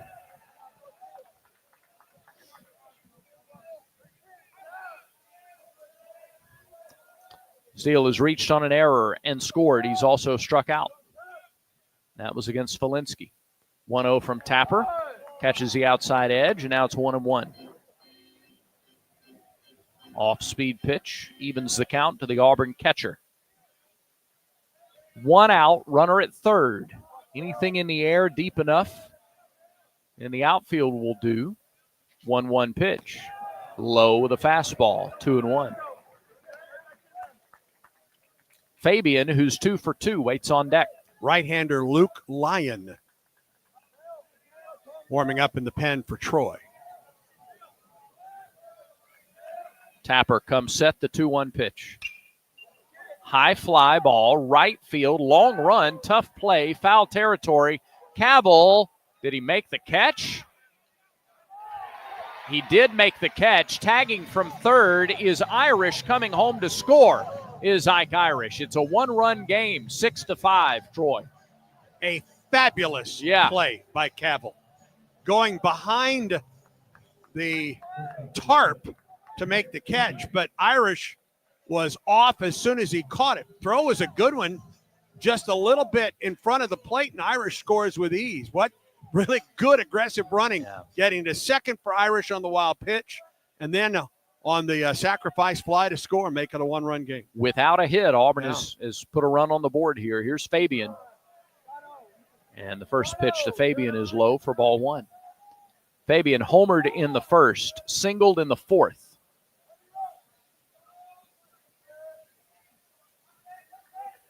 Yeah, Irish gets a lot of credit for that run. The pitch missed low, 2-0. Yeah, Auburn just manufactured one right there, Brad. Yeah.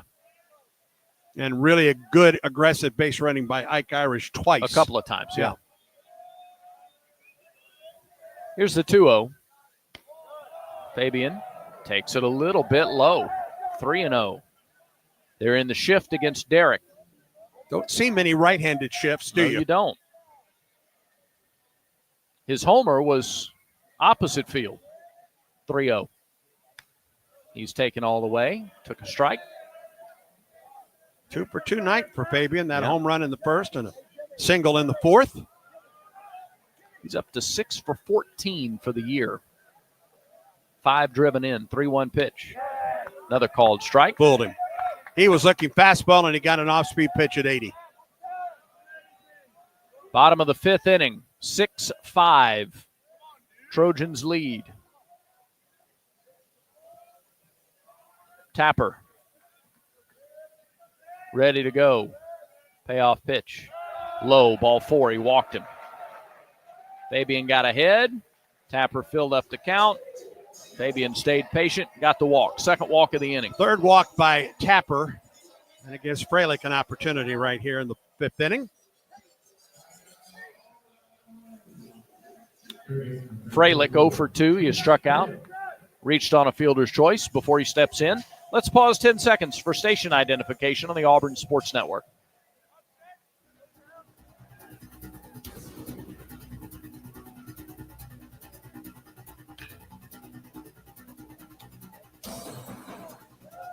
Freilich first pitch swinging, bounces one to second. Here comes Darnell. He's got it.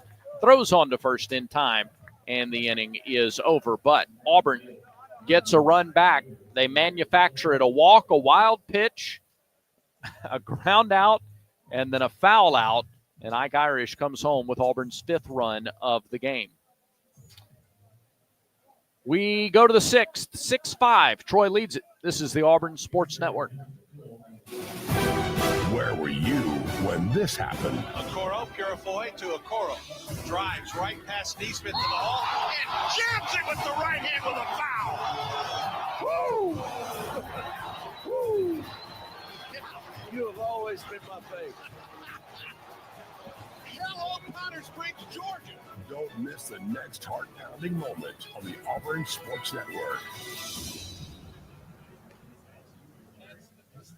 If your day sounds like we need to report ASAP, you deserve Modelo. If you've persevered through,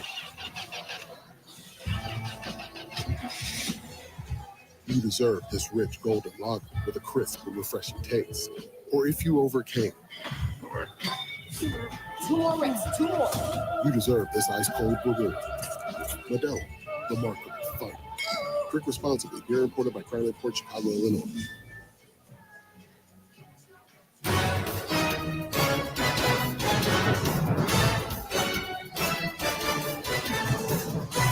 (6-5) at Troy. The Trojans come to the plate in the top of the 6th as we take a look at the Yellowwood scoreboard for you. 3-0 Southern Miss leads Mississippi State, that game in Hattiesburg. Bottom half of the 8th there. Houston and Texas playing. Well, scheduled to start and no score. I'm wondering if there is some weather. That game was scheduled to start about a half hour ago. There very well could be. I know Texas A&M had a game tonight that was canceled, so I'll give you some more scores. How about that? All Kennesaw right. State leads Georgia 4-3. Bottom of the 7th at Kennesaw. And Vanderbilt beats Air Force tonight by a score of 5-2. Ole Miss over Arkansas State. 2-0. LSU beat Southern 13-1. Winthrop fell to South Carolina 5-3. Tennessee in a barn burner against UNC Asheville 29-4. first pitch of the inning is to Mike Bello, and it's a called strike. 0-1 to Mike. He's 2 for 2. 2 singles, 2 RBI. Alabama had no trouble with Middle Tennessee, winning 12-2. That game, McNeese and Texas A&M, was canceled. 0-1 to Bello. Big breaking ball from Tilly. It missed inside, a ball and a strike. In SEC basketball, Mississippi State ran away from Texas A&M in the second half. Beat the Aggies 70-54. That was in Starkville, wasn't it? It was in Starkville. Okay. Josh Hubbard had 25. Yeah. Line drive, hard hit, foul down the right field line. Bello turned on that one just a little bit early. Good swing. 1-2 to Bello. When Mike was here, he and I would talk Italian food before ball games. What was his favorite? Do you remember? I don't. Okay. Check swing. Did he go? Yes, he did. That's a strikeout for Tilly. It's Cam's third. And Bello stood there for a minute and stated his case. It was ruled that he swung at the pitch. I think the pitch was actually outside. Yeah. I think that's what Mike was perhaps questioning. 1 away. Stephen Meyer back to the top of the order, his 4th trip to the plate tonight. Swings and misses at a high fastball. 0-1. A double in the second for Meyer, sandwiched between a strikeout and a ground out. Pitch. Breaking ball, dropped right in there. Whoa. Fell off the table and into the strike zone. 0-2. 6-5. Troy leads it. They've out-hit Auburn 9-5. 0-2 pitch. Swing and a foul back. Fastball elevated at 92. Went back to the same pitch he got strike one on, and that time Meyer was able to get enough of it. Went back to the proverbial well. If he goes back to the curveball here. Pitch. Nope. Fastball. High. And taken for ball one. They appeal. He did not go.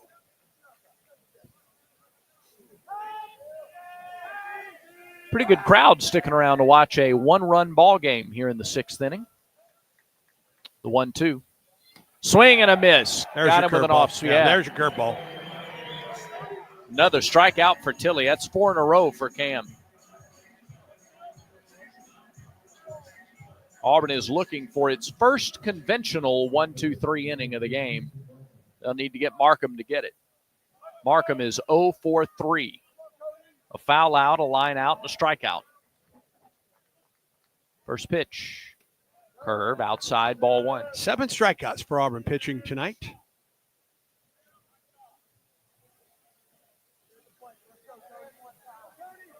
Six of those have come in the last 2 2/3 innings. 1-0 pitch. Missed a little high and inside, 2-0.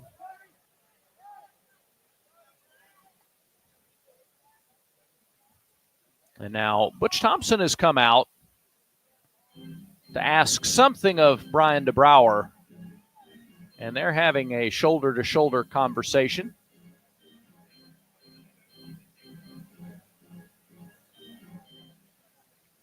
I'm not sure what that conversation could have been about, quite frankly. Nor do I. Mid at bat. Here's the 2-0. Fastball at the knees for a strike. Ooh.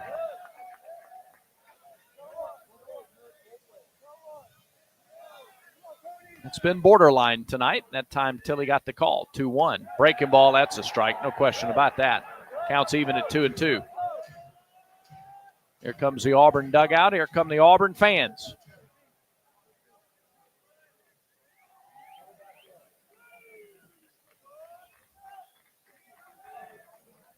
Two. Sailed on him, up and away, and the count is full. Nobody on, 2 out, top of the 6th. 6-5, Troy leads. Tilly to the wind. Tilly delivers. Bouncing ball, foul, pass first.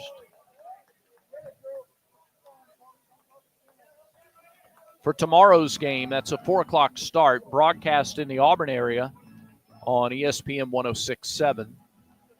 If you're listening tonight on the radio outside of Auburn, you'll need to listen on the Auburn app tomorrow. Now here's the payoff pitch to Markham. Swing and a miss. He got him with a high fastball. 92 heat. Tilly strikes out the side. He's fanned 5 in a row. 3 up, 3 down. Go the Trojans in the 6th. Tigers trail 6-5. They're coming to bat in the bottom of the 6th when Auburn baseball continues in a moment. This is Coke Zero Sugar. Could I be the best Coke ever? Try and taste with your ears. Hear those bubbles? Imagine them tingling on your tongue. Fizzy deliciousness. Listen to that cascading liquid. A mouth-watering waterfall. Irresistibly tasty. Zero I don't sugar. know. Crisp, refreshing, and ice cold. Is Coke Zero Sugar the best Coke ever? Try and decide. Let's huddle up and make things happen with the only cards for the Plains. The Auburn University Regents Visa Debit Card and prepaid Regents Now card. They're a win for your wallet and a big war eagle, whether you're purchasing stuff for game day or every day. Want to go all in on confidently showing your Tiger pride?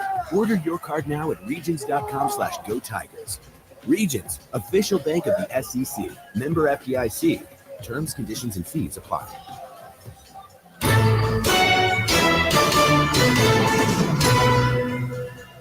Eight, 9, and 1 hitters due up for Auburn here in the bottom of the 6th. Trailing Troy 6-5 in this top 25 matchup at Plainsman Park. SeatGeek makes it easy to find tickets so you can be a part of all the celebrations this season. Every one of them. Every one of them. Whether you're buying or selling tickets, SeatGeek's the place to do it. SeatGeek is the official ticketing partner of the Tigers. SeatGeek, expect the expected. Here's Snow. The player, not the actual weather. Right. Okay. Eric Snow is 0 for 2, a ground out and a fly out. First pitch, hit hard, fair, down the third base line, headed for the corner. Snow is digging for his second double of the season. He pulls in, standing at second with that double. Now, Tilly has struck out 5 in a row, including all 3 in the top of this inning, and Snow jumps on the very first pitch from a Tapper, left up just a little bit, and he turned on it inside the bag and down into the left field corner. And here's Bub Terrell, who got his first Auburn hit in his last at bat. A single in the 4th. He's also walked. Tapper to Terrell. It's low, ball 1. I don't see anyone throwing for Troy. Yep. Yeah, okay, there is. There's a lefty out there now. Yep. 1 ball, no strikes to the freshman from Alabaster. The pitch. It's low, 2-0. And I think this. I think Auburn's starting to measure Brock Tapper. I mean, Tapper's been in since the 4th. And here is Skylar Meade out of the dugout for Troy. He is walking. 44 pitches for Tapper, and he may be tapped out.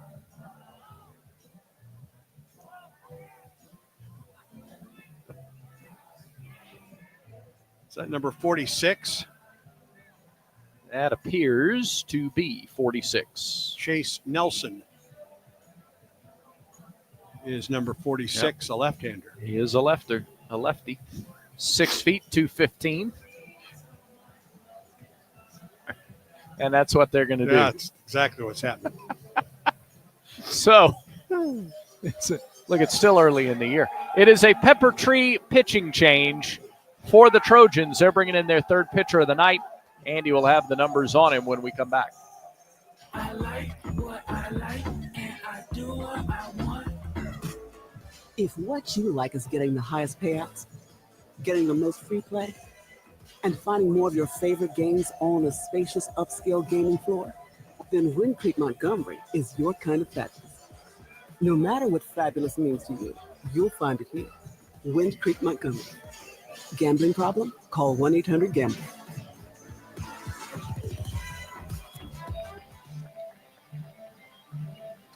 Pepper Tree called to the bullpen for Troy, number 46, left-hander, and a senior, Chase Nelson, 6'1", 215 pounds. He's from Nashville, Tennessee, played at both Columbia State Community College and Chipola College, most recently at Chipola. For Chase, this will be his 2nd appearance. 1/3 of an inning last weekend against Bellarmine. No hits, no runs, no strikeouts, no walks, all zeros across the board. Made 9 starts a year ago for Chipola College. 39 2/3 innings, went 3-3. 42 strikeouts, 16 walks, and a 5.67 earned run average. Made 10 starts at Columbia State Community College 2 years ago, actually 3 years ago. Back in 2022, he was 9-2 that season, 104 strikeouts and just 21 walks.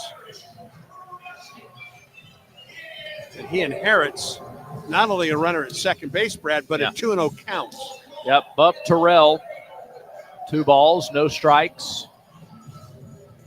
Chase Nelson, no relation to Drew Nelson, the former Auburn Tiger that transferred to Troy and was in their starting rotation over the weekend against Bellarmine. It's Chase, the lefty. And Bub Terrell walks back around the home plate area, ready to climb back in there. Auburn got the leadoff man on base in the fifth, got him around and in. Tigers got the leadoff man on base here in the sixth, hoping to do the same and tie the score. 6-5, Troy leads it. Bottom of the sixth inning, and there's a balk. He took a couple of steps after he planted. I don't know that I've ever seen that.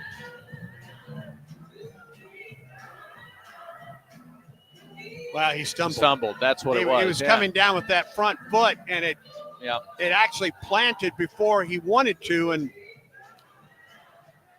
the balk moves Snow over to third with nobody out. Pitch. Ground ball right side. Diving stop made by Darnell at second. Throws out Terrell, but Snow scores to tie the game at 6. It's a really good defensive play by Darnell to lay out and stop that ball, but it was going to get Snow home regardless. An RBI ground out by Terrell. He's got his first Auburn RBI. A leadoff double by Snow. He was balked to third and scored on the ground out by Terrell. We're all knotted at 6. Tigers taking advantage of extra bases when they've gotten them tonight. First pitch strike to Bristol Carter. 1 out. Now nobody on base. The 0-1 to Carter. Low. 1-1 the count. Nelson works quickly with nobody on base. Numbers are now complete on Tapper. Working off the left side of the rubber. Nelson delivers. And gets the strike call. An inning and a third for Tapper. 2 runs, 2 hits.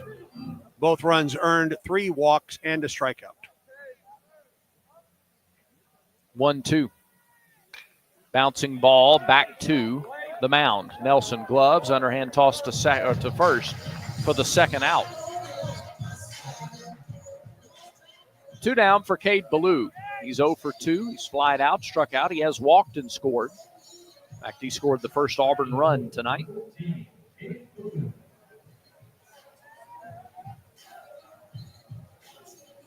Tigers have tied it up here in the 6th inning. We're all knotted at 6.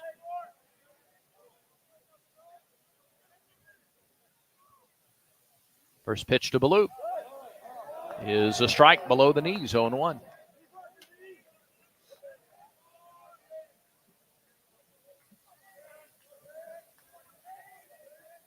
A 1 pitch. Fly ball. He hit it a mile, but he was early. He fouled it off right side.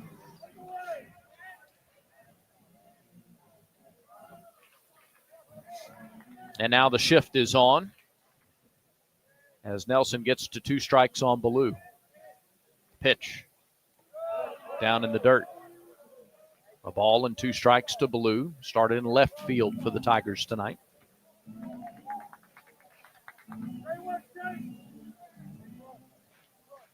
Big numbers in the first couple of innings for these teams. Auburn 4 in the first, Troy with 5 in the second. Pitch. Upstairs, 2-2. Trojans added a run in the top of the third. That made it 6-4. Stayed put there for a couple of innings. Auburn got a run in the bottom of the 5th and now 1 here in the 6th to tie it up. 2-2. Ground ball foul off the face of the Troy dugout. Yellowwood scoreboard action in SEC basketball tonight. 14-11, LSU leads South Carolina first half in Baton Rouge. Florida had no trouble with Oklahoma, winning at home 85-63. Another 2-2 to Cade Ballou. Nelson sends it in, and it hit Ballou.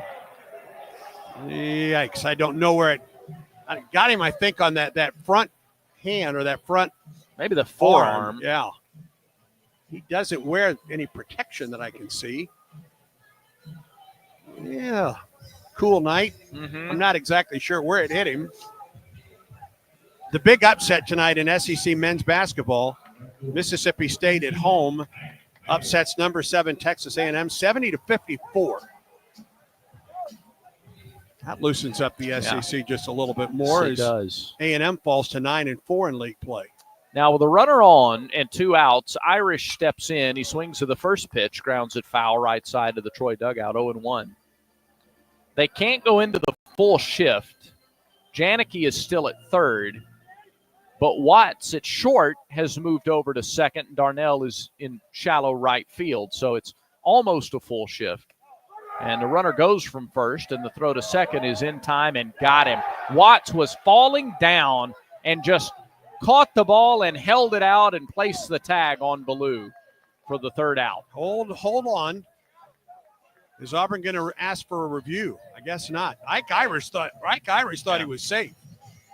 Yeah, he just mouthed the words to the dugout. He was safe, but no appeal is coming. When have you ever known Ike to give away anything? Though? No, never ever.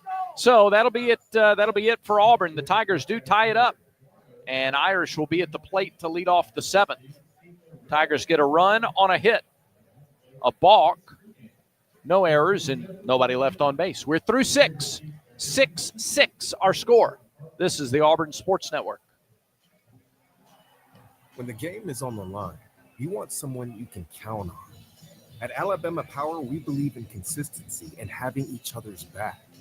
It's our game plan to safely deliver the electricity you depend on. We give 100% to achieve 99.9% reliability. Learn how we power a better Alabama at alabamapower.com/reliable. Alabama Power is a proud supporter of the Auburn Tigers. The Southeastern Conference. It's the land of legends, the places, the faces, and moments. And he's going for it. It's a touchdown! We've seen the confetti fall again and again. We're not done. It's time for the next generation to make their mark and go from 14 deep to 16 strong. It's a whole new ball game in the SEC, and it just means more. I'd like to see the place like this. I'd like to see the place like this.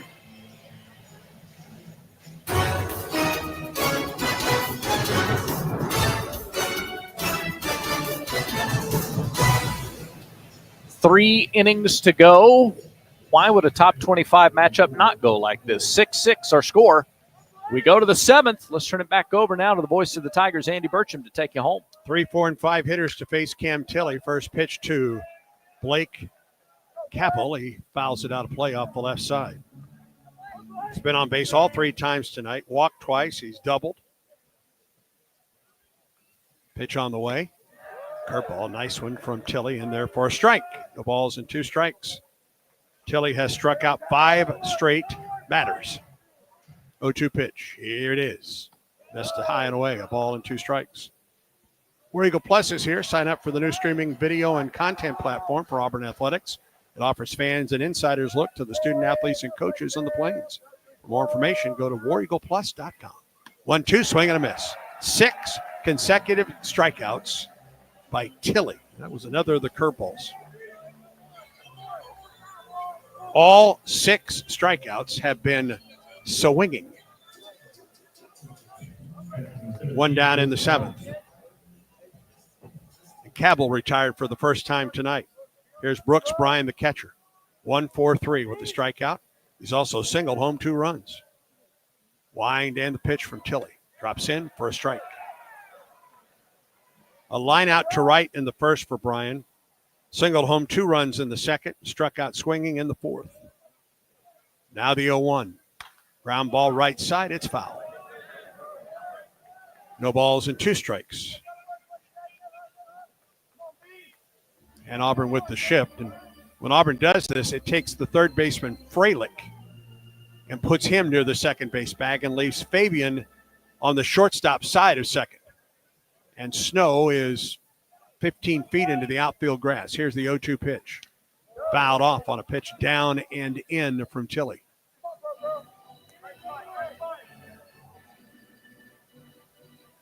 Unofficially, 38 pitches for Cam Tilley at this point. Wind and pitch. Did he hold up? He did. So that one got down and away. Auburn thought he went around on the pitch, did not get the call. 2 balls and 2 strikes now to Bryant. Jimmy Janicki, the third baseman, waits on deck. 6-6 the score. We're in the top half of the 7th. Tilly the wind. And the pitch on the way. Got him swinging. My goodness gracious. 7 consecutive strikeouts for Tilly, all swinging. And that was the fastball that time. No, it wasn't either. That may have been a slider. 2 outs. Nobody on, and here's Jimmy Janicki. This is quite the show from Cam Tilly. Wind and delivery. Curveball, strike 1.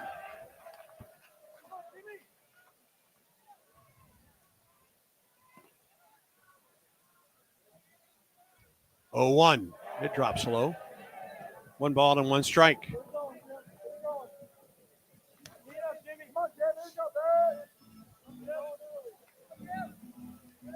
Tilly had 7 strikeouts at LSU last year. Got it. 1-1 pitch. Just outside. 2 balls and a strike. And that was in 3 innings. Janicki 1 for 3 on the night with a run scored. Pitch to it. Oh, that misses low. 3 balls and a strike. He walked Darnell, the first batter he faced. He then went 3-2 on Lewis. This is the second 3-ball count since then. 3-1 to Janicki. Fouled back on a fastball. 3-2. He has struck out 7 in a row and all 7 swinging. Now a full count to Janicki, and he'd like a new baseball.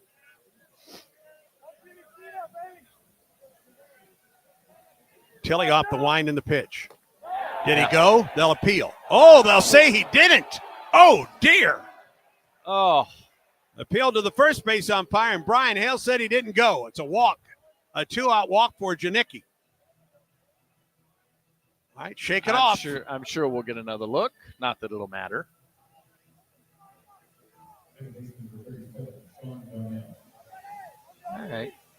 Well, I've seen less called. I've seen more not called. Agreed. Second walk surrendered by Tilly, and here's Sean Darnell. Got to watch out for this guy. Pitch on the way. Fastball, low. Darnell singled and scored in the second. He's grounded out and walked. You're right, though, in that Cam's got to bounce back in a tie ball game. Yeah. And this Troy team, the way they hit. 0-1-0 to Darnell. Fastball at 89 in there for a strike. 1 ball and 1 strike. Darnell hitting .545 on the season with a couple homers and 5 runs batted in. A 6-6 ball game, 2 outs, a runner at first in the top of the 7th for the Trojans. Here's the pitch. Got him swinging with the curveball. 1 ball and 2 strikes.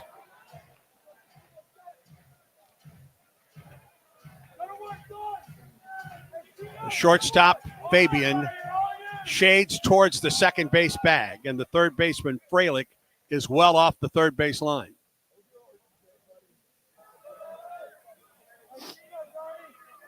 Time called, I think, by the hitter, or was it the catcher? All right, Tilly gets the sign. He comes set. 2 outs, a runner at first. 1-2 pitch. Missed down and in. 2 balls and 2 strikes to Sean Darnell. I think maybe Brian DeBrouwer just reminded Cam that when he goes, if he goes to lick his fingers, he can't go straight to the ball after that. And if he does, it's a ball. Yeah.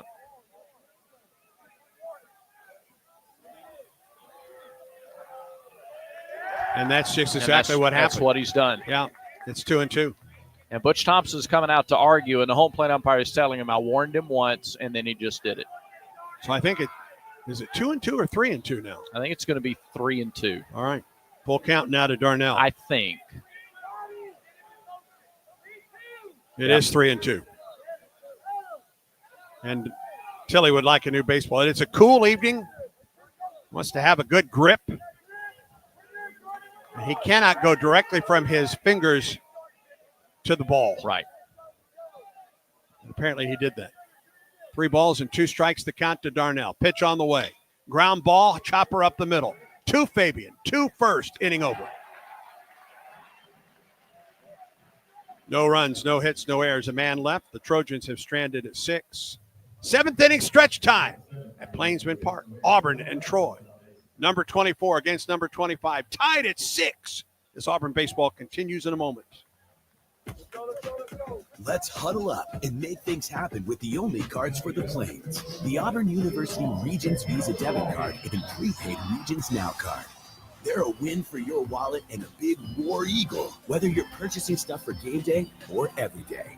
Want to go all in on confidently showing your Tiger pride? Order your card now at regions.com/GoTigers. Regions, official bank of the SEC. Member FDIC. Terms, conditions, and fees apply. Welcome back to the Ford F-Series Highlight Show. I've seen a lot of basketball, and I can tell you that to stay on top, you got to adapt, stay focused, and innovate. That's what wins championships. That's how Ford F-150 and the Ford Super Duty stay at the top of the truck game. For 47 consecutive years, Ford F-Series has been America's #1 selling truck because they deliver what you need to win the day. For the latest offers, go to buyfordnow.com or see your local Ford dealer today. Tell them Coach Pearl sent you.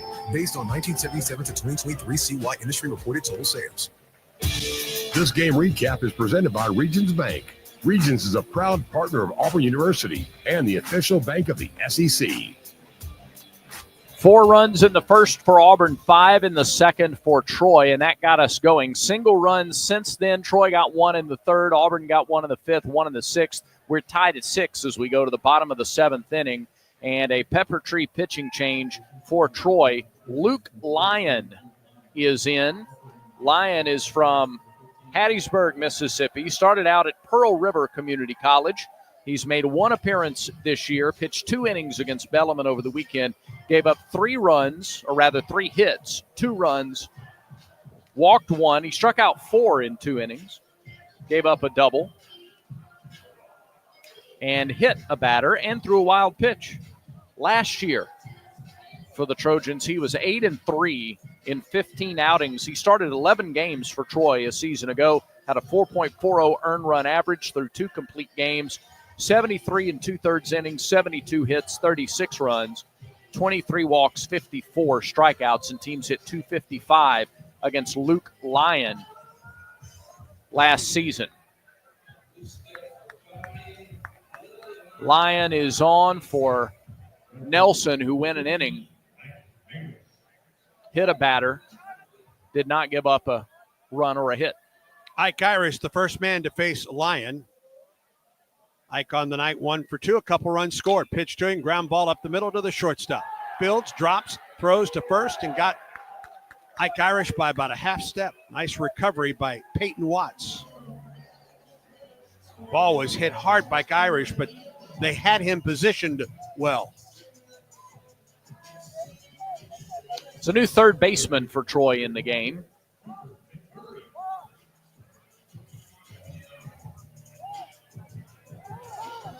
And now the shift is on.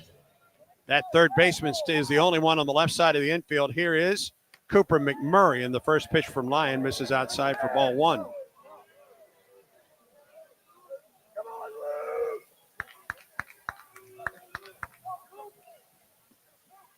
Pitch to Cooper. He could not hold up on a pitch on the inside corner. 1 ball and 1 strike. 1 for 3 with a single. He's also struck out and grounded out on the night. Right side of the infield in the shift. Pitch on the way. Swing and a miss. Swung over the top of it. A ball and 2 strikes.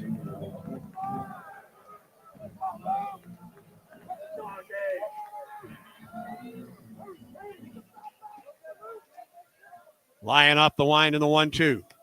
Just missed the outside corner. 2 balls and 2 strikes to McMurray.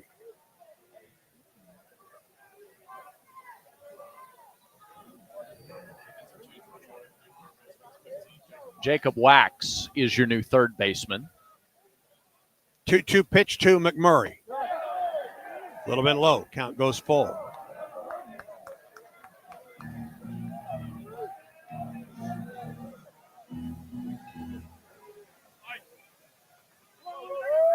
Full count to McMurray. 1 out, nobody on for Auburn. Bottom of the 7th. Tigers and Troy tied at 6. The pitch. Upstairs. Oh, they're going to say he went. Without an appeal. Woo.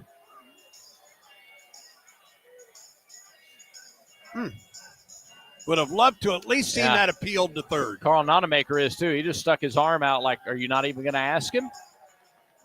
We get another look in the booth. And he went. Yeah, he did. That's the right call. Painful as that is to say, that is the right call. 2 outs, and here is Lucas Steele. Pitch on the way. And there for a strike. Reached on an error and scored in the first, struck out in the third, and a sacrifice fly in the 5th. 2 outs and nobody on for Steele. Wind and pitch. High and outside, a ball and a strike to the Auburn catcher. Again, the shift is on.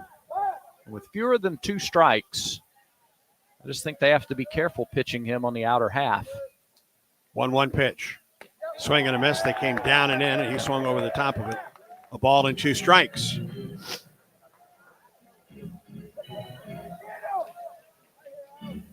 Lyon retired Irish and McMurray. He's now ahead of Steele, a ball and 2 strikes. Wind in the pitch. Got him swinging. And they bound out of the dugout for Troy to reach Lyon as he comes off the field. 3 up and 3 down for Auburn in the 7th. We go to the 8th. Auburn and Troy tied at 6. This is the Auburn Sports Network. Big eating in Auburn and Opelika means Big Mike's Steakhouse. Famous for high-quality steaks cooked to perfection on an open-fire grill, served in a relaxed, rustic atmosphere. It's happy hour at Big Mike's every Wednesday and Thursday from 4 to 6, and half off select appetizers, draft beer, and well drinks. And don't forget, a Big Mike's gift card will always be the perfect gift for big city steak in your hometown. It's Big Mike's Steakhouse in Auburn at Shigjordan Parkway and Wire Road. Hip pain is not to be taken lightly. It could be a sign of hip impingement. If pain, stiffness, or limping persists, see a hip specialist at the Orthopedic Clinic. Treatment includes non-surgical options, but if surgery is needed, minimally invasive arthroscopic hip surgery is only available locally at the Orthopedic Clinic. Don't wait. Schedule an examination today. Call for an appointment, 334-749-8303, or visit theorthoclinic.com.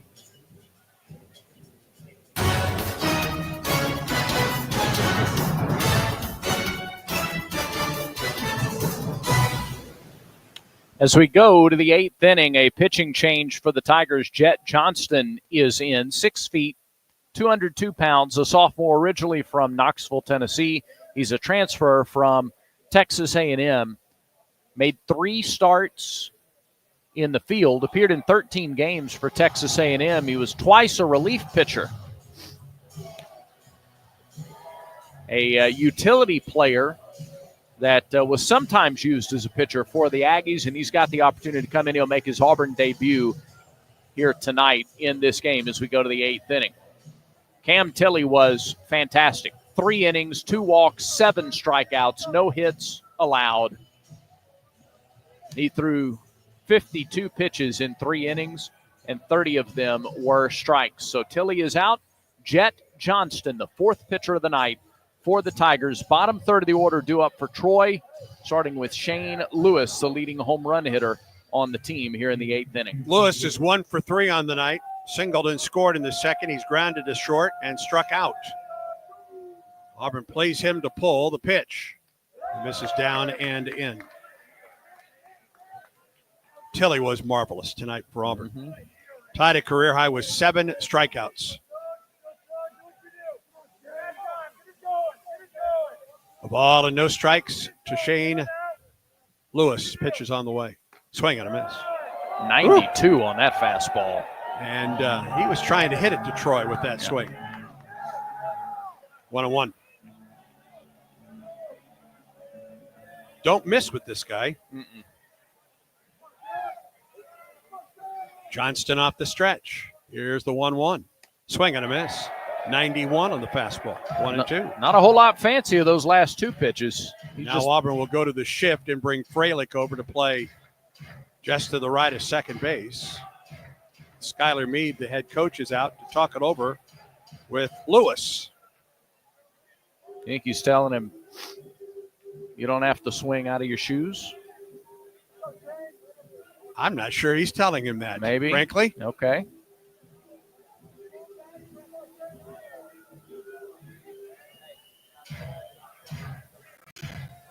A ball and 2 strikes to Lewis. Peyton Watts waits on deck. That's a visit. That's their third visit of the game. Okay.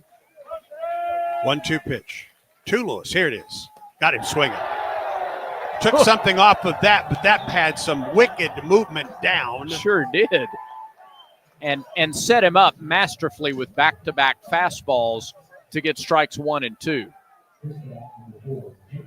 Ooh.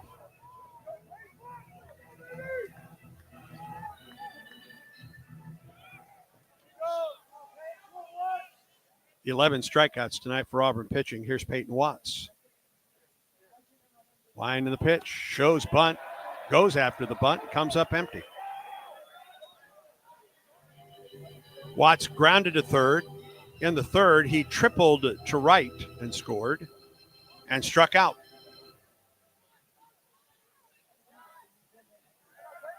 No balls and a strike to Watts. Here's the pitch on the way. Strike 2, fastball.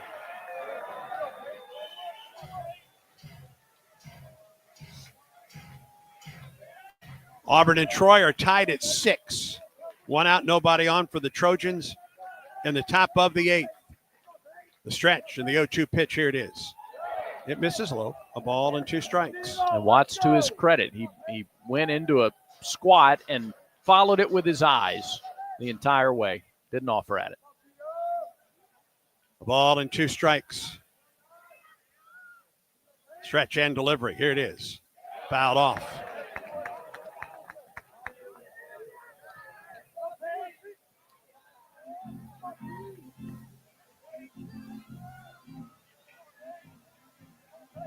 I like the body language from Johnston here. After that, he had a smile on his face. In command. 1-2 pitch. Here it is. Got him swing with a high fastball. 93 up and away. So he got 1 strikeout. I don't know if it's a splitter or if that was a slider, but that was just high cheese. Yeah, that was the second strikeout was just high fastball. Go get it. That was Roquefort. 2 outs.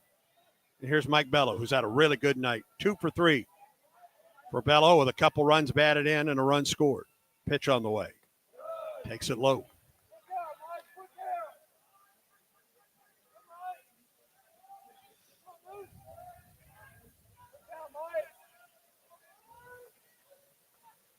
A ball and no strikes to Bello. 2 outs and nobody on for Troy in the 8th. Pitch on the way. Missed up and in. Top of the order. Waits on deck for Troy and Stephen Meyer.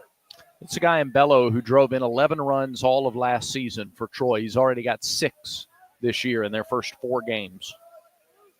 Upright stance, deep in the batter's box, and the feet are almost together. Mm-hmm. Stretch by Johnston. And the pitch. Strike. Off-speed pitch. I think Mike thought that was a bit high. Yeah, the rest of the Troy dugout thought so too. Yeah. If you're going to get a little leniency on the strike zone tonight, it is the high part.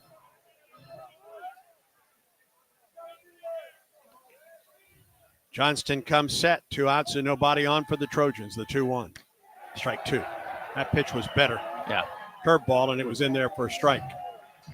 And Auburn to the shift with Freilich on the right side of second base and Fabian the only one on the left side of the infield. 2 balls and 2 strikes to Mike Bello. Here's the stretch from Johnston. Here comes the pitch. Line drive on a hop to Snow. Smothers it. Throws to first, inning over. Into the shift. 3 up, 3 down for Troy. And we go to the bottom half of the 8th. Auburn 6, Troy 6. And Auburn baseball continues in a moment. You sit in traffic now, but later, there's an ice cold Brew. Modelo, the mark of a fighter. You've earned this rich golden lager. You want to test the wireless real quick, Brad? Because you know all your patience is paid out in gold. You remain calm from honks, bumper to bumper, and people yelling. You are fighting. Modelo. Check 1, 2, 3. Modelo, the mark of a fighter. Drink responsibly. Beer imported by Crown Port, Chicago, Illinois. You've created a comfortable home office. Now let Carrier provide the cash bonus. For a limited time, you can claim up to $1,550 in cool cash rebates on a qualified Carrier home comfort system. There's never been a better time to upgrade to year-round premium comfort and energy savings. Carrier, turn to the experts.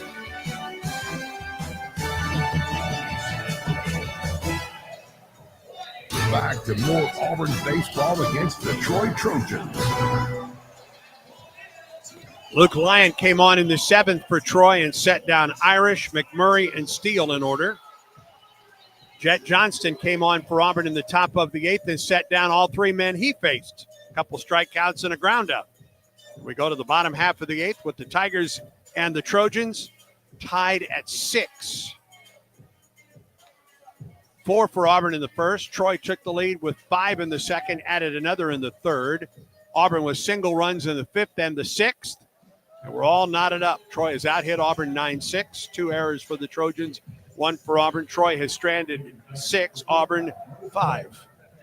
And Derek Fabian will lead it off for Auburn. Fabian's been on base all 3 times tonight. Hit a 3-run homer in the first. Singled through the left side in the 4th and walked in the 5th. They play Fabian to pull with the infield. The pitch misses low and away. Big hole up the middle. Third baseman Wax. About 6-7 feet off the third base line. Winding the pitch, and Fabian lines it foul off the screen down the left field line.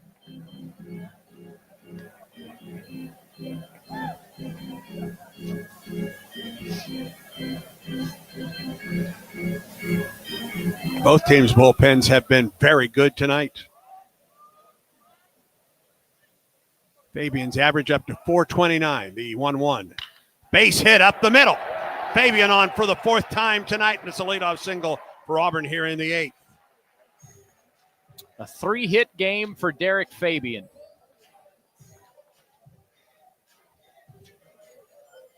And a good runner on board for Auburn to lead off the inning, and that brings Chase Fralick to the plate.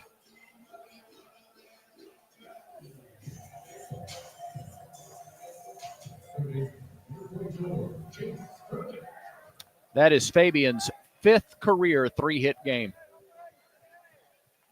4th inning in the last 5 that Auburn's been able to get the leadoff man on. In 2 of those previous innings, they've scored. Stretch and the pitch to Fralick. It misses low for ball 1. Fabian has 3 stolen bases, but Brian threw out a base stealer to end the 6th. Hey, threw out Bello, first time he's been thrown out this season. Excuse me, Ballou. Yeah. 1-0 pitch to Fralick. Runner does go. Swing line drive down the first base line, but it's foul. Turned on that one to Chase Fralick, but hit it just above the brick facade, just beyond the tarp. 1-1 the count. And now Troy commits to the shift. And Wax, the third baseman, the only one on the left side of the infield. A ball and a strike to Fralick. Here's the stretch and a throw to first. Fabian was maybe 2 steps off the bag. Yep. And returns standing up.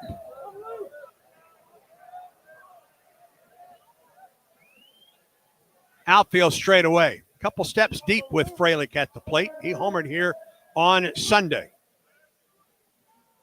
Stretch. 1-1. Up the left field line, but foul by about 5 feet. I like the idea. Me too. You could run forever. Count goes to a ball and 2 strikes. Yeah, it's an easy 2, and Fabian might score. The left fielder, Mikey Bello, is deep. Almost to where the canyon angles back. A ball and 2 strikes to Freilich. Fabian gets his lead at first. Stretch. And a throw over, and again, Fabian just a couple steps off the bag. And back safely.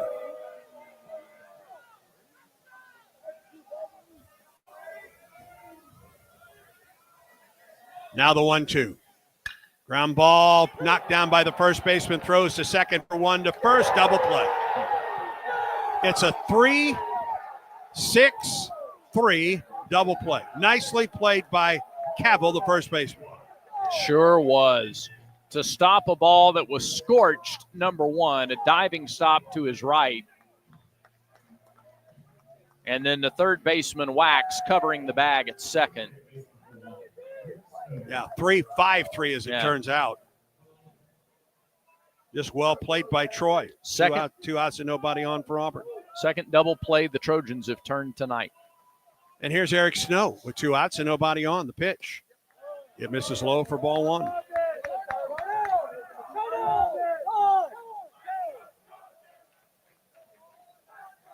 Troy will have the top of the order up in the 9th. Pitch. Low and gets away. 2 balls and no strikes to Snow. Can Auburn get something going here with 2 outs? If not, it'll have 9-1-2 up in the bottom of the 9th. So both teams are going to get the top of their order up again before this one ends. 2 outs and nobody on for Auburn here in the bottom of the 8th. The pitch to Snow. Swing and a miss. 2-2.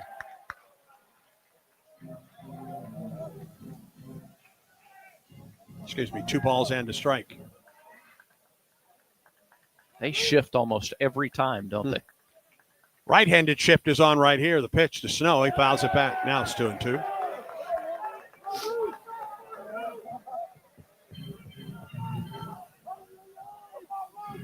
A leadoff single for Fabian, but he was doubled up in a 3-5-3 double play.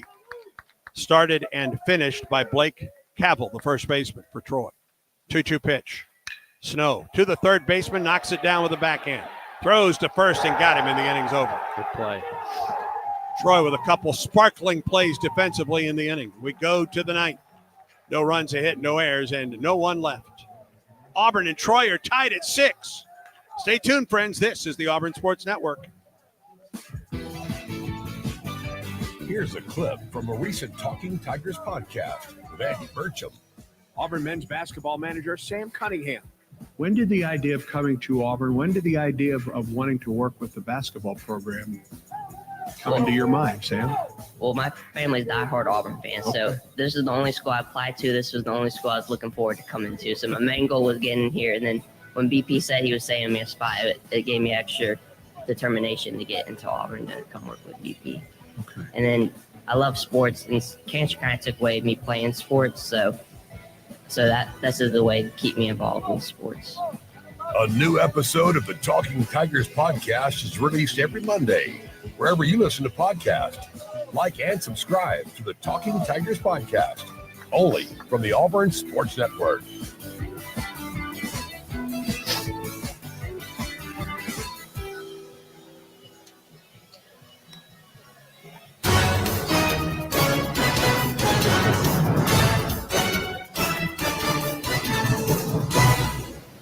Number 24 and number 25 teams in the country doing battle tonight at Plainsman Park. Auburn and Troy tied at 6 as we go to the 9th. And what you know is that the Trojans will have their number 1, 2, and 3 hitters up to face Jet Johnson. It'll be Meyer, Markham, and Cavill. Auburn baseball brought to you in part by East Alabama Health. Their team of first responders is proud to provide first aid care at Plainsman Park and at every Auburn Athletics home event.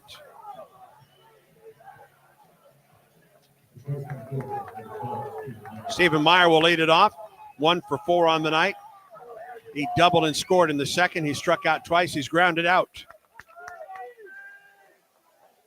Jet Johnston comes set, pitches, and misses outside for ball 1. Auburn and North Alabama tomorrow afternoon at 4. Then Wright State in town for the weekend starting Friday at 2:30. 1-0 pitch. Strike. inside corner. 1-1 the count. Meyer steps out. Now back in.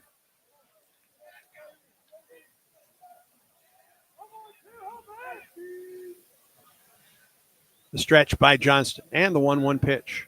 Bounces up there. 2 balls and a strike to Meyer. To underscore the job the bullpen has done, 6 1/3 innings of work for the bullpen today. 1 run, 2 hits, 3 walks, 11 strikeouts. Now the 2-1 to Meyer. Popped him up. Shallow left field. Fabian is out, calls everybody off. 1 out.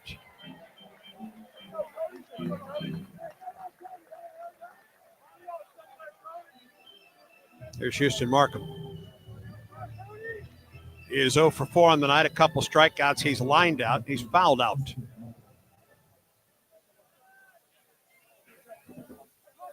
Fralick up on the edge of the grass at third. Pitch on the way to Markham. He swings and lines it up and out of play. And on to the Tiger Terrace.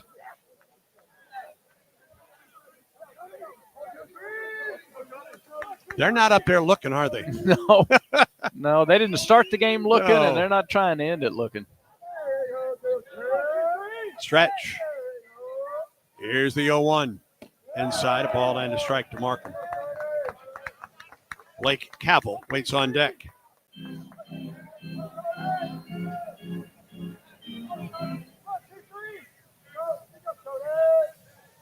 A ball and a strike to Markham. The pitch on the way. And misses low and inside. 2 balls and a strike. 6 runs on 9 hits, 2 errors, 6 men left for Troy. 6 runs, 7 hits, 1 error, 5 men left on for Auburn. We're tied at 6, 1 out, top of the 9th. 2-1 the count to Markham. Here's the pitch.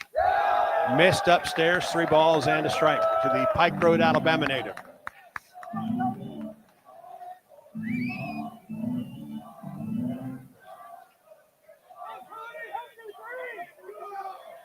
Jet Johnston comes set, and the 3-1. Fastball, strike 2. High strike call.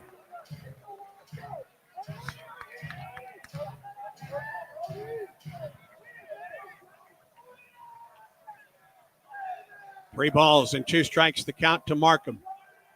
Stretch in the pitch. Ground ball on the infield, but foul. Up the first base line. Parker Carlson is loosening for Auburn in the bullpen. Hayden Murphy is out there as well, 22 and 23.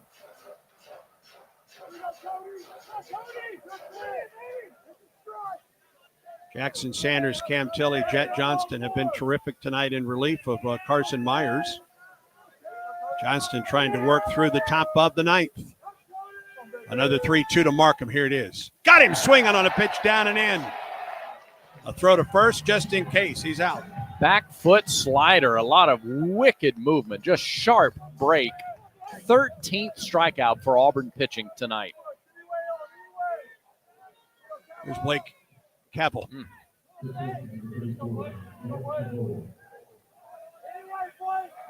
been on base 3 times tonight. He's also struck out. Big left-handed hitter. The pitch on the way. Strike on the curveball. Singled in the first, walked in the second, walked in the 4th, and struck out in the 7th. He bats with 2 outs and nobody on here in the 9th. As Johnston comes set in the pitch. Foul back. Pitch was up just a tick. And now Auburn to the shift. No balls and 2 strikes to Vail. He had such success against Markham with that back foot slider. Does he go back there against Cavill? If you do, you better get it there. 0-2 pitch. He did! He struck him out! What work by the Auburn bullpen tonight. And the Tigers come to the plate in the bottom of the 9th. The 9, 1, and 2 hitters with a chance to win it. 3 up and 3 down for the Trojans in the 9th. We go to the bottom. Auburn and Troy tied at 6. Stay tuned. Auburn baseball continues in a moment. Yellowwood knows that a 5-star backyard is the place to make lasting memories, like cookouts, cornhole with friends, Ooh, a neighborhood potluck with your wife's pasta salad. The one with the feta. Oh, sorry.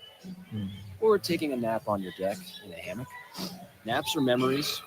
I love naps. For 5-star backyards and the most memorable experiences, Jay, we'll get you an Yellowwood ID Brands coming Fresh out. Treated pine. If it doesn't have that yellow tag, you don't want it.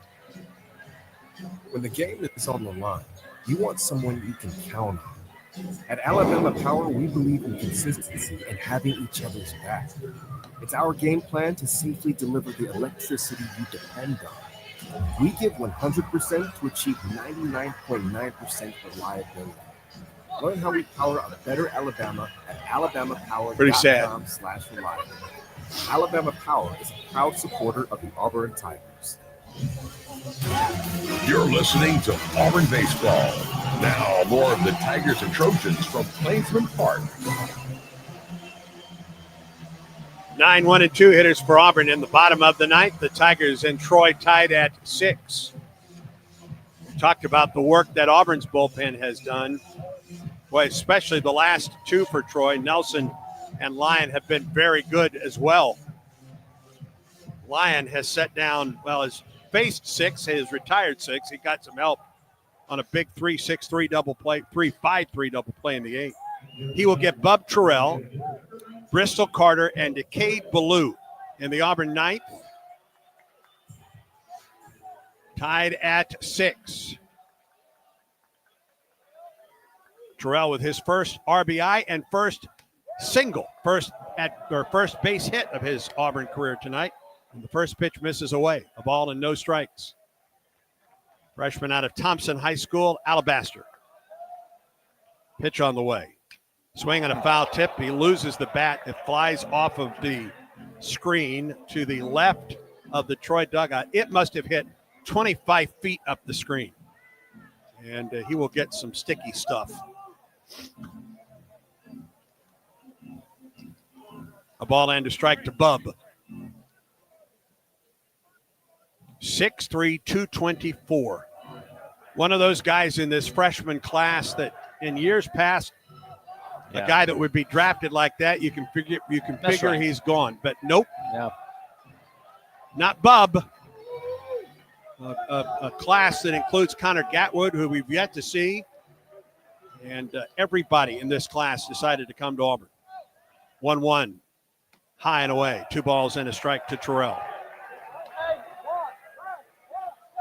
Number 1 rated outfielder in the state of Alabama coming out of Thompson High School.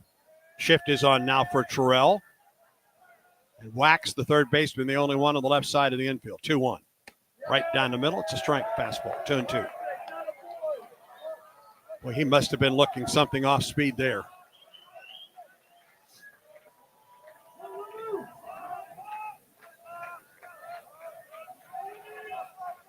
Tied at 6, bottom of the ninth. 2-2 pitch to Terrell. High and away, 3-2.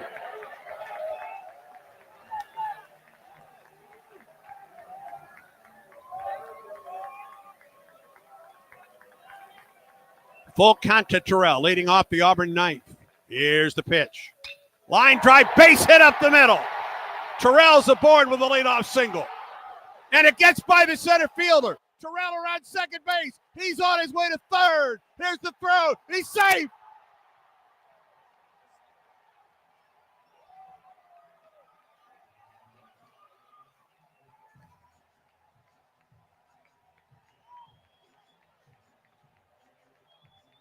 Meyer just picked his head up too early, Andy, and didn't get his glove all the way down on the ground. And Terrell showed some wheels. It went right between the wickets. He looked up. He picked his eyes up before looking the ball into the glove. Just a cardinal sin. And now the infield will come in for Troy. And here's Bristol Carter. And they're going to walk him. And they may walk Ballou as well. Which would load him up for Irish with nobody out. Right.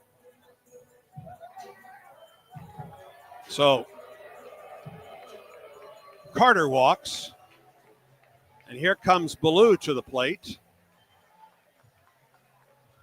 And he's going to walk as well. Though the bases will be loaded with nobody out. And here comes Ike Irish.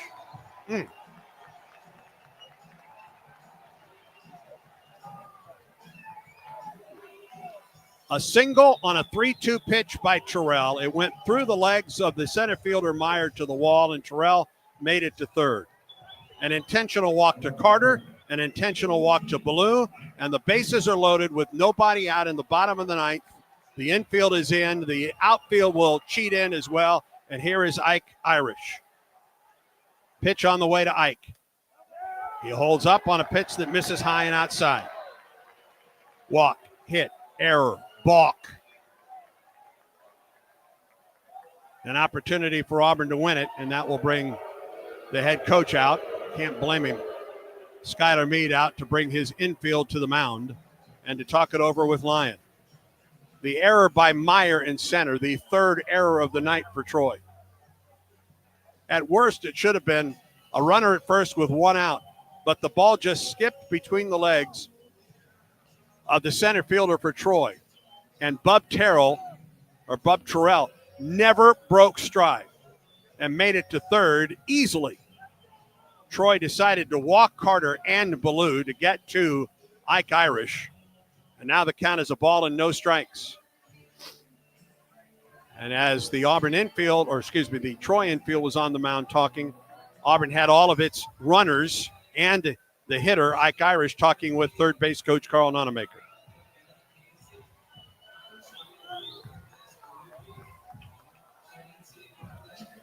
Terrell at third, Carter at second, and Ballou at first. Nobody out in the Auburn ninth inning. 1-0 to Irish. Ball outside, 2-0.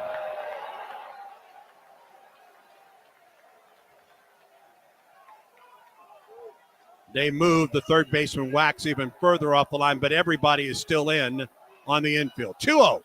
Irish swings and lifts it out of play. Let's pause 10 seconds for station identification on the Auburn Sports Network.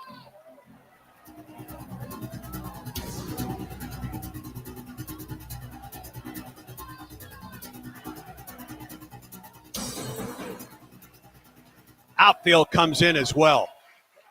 Here's the 2-1 to Irish. Swing, line drive, base hit, left center field. That's going to be a game winner. Terrell scores. Auburn wins.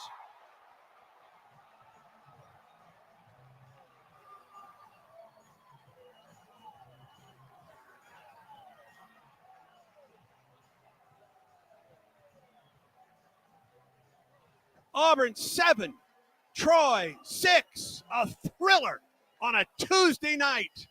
The number 24 Trojans go down to the number 25 Auburn Tigers tonight. Auburn wins it by a score of 7-6. Drive into the gap in left center field by Ike Irish, the game winner, and the Tigers improve to 3-1 on the season.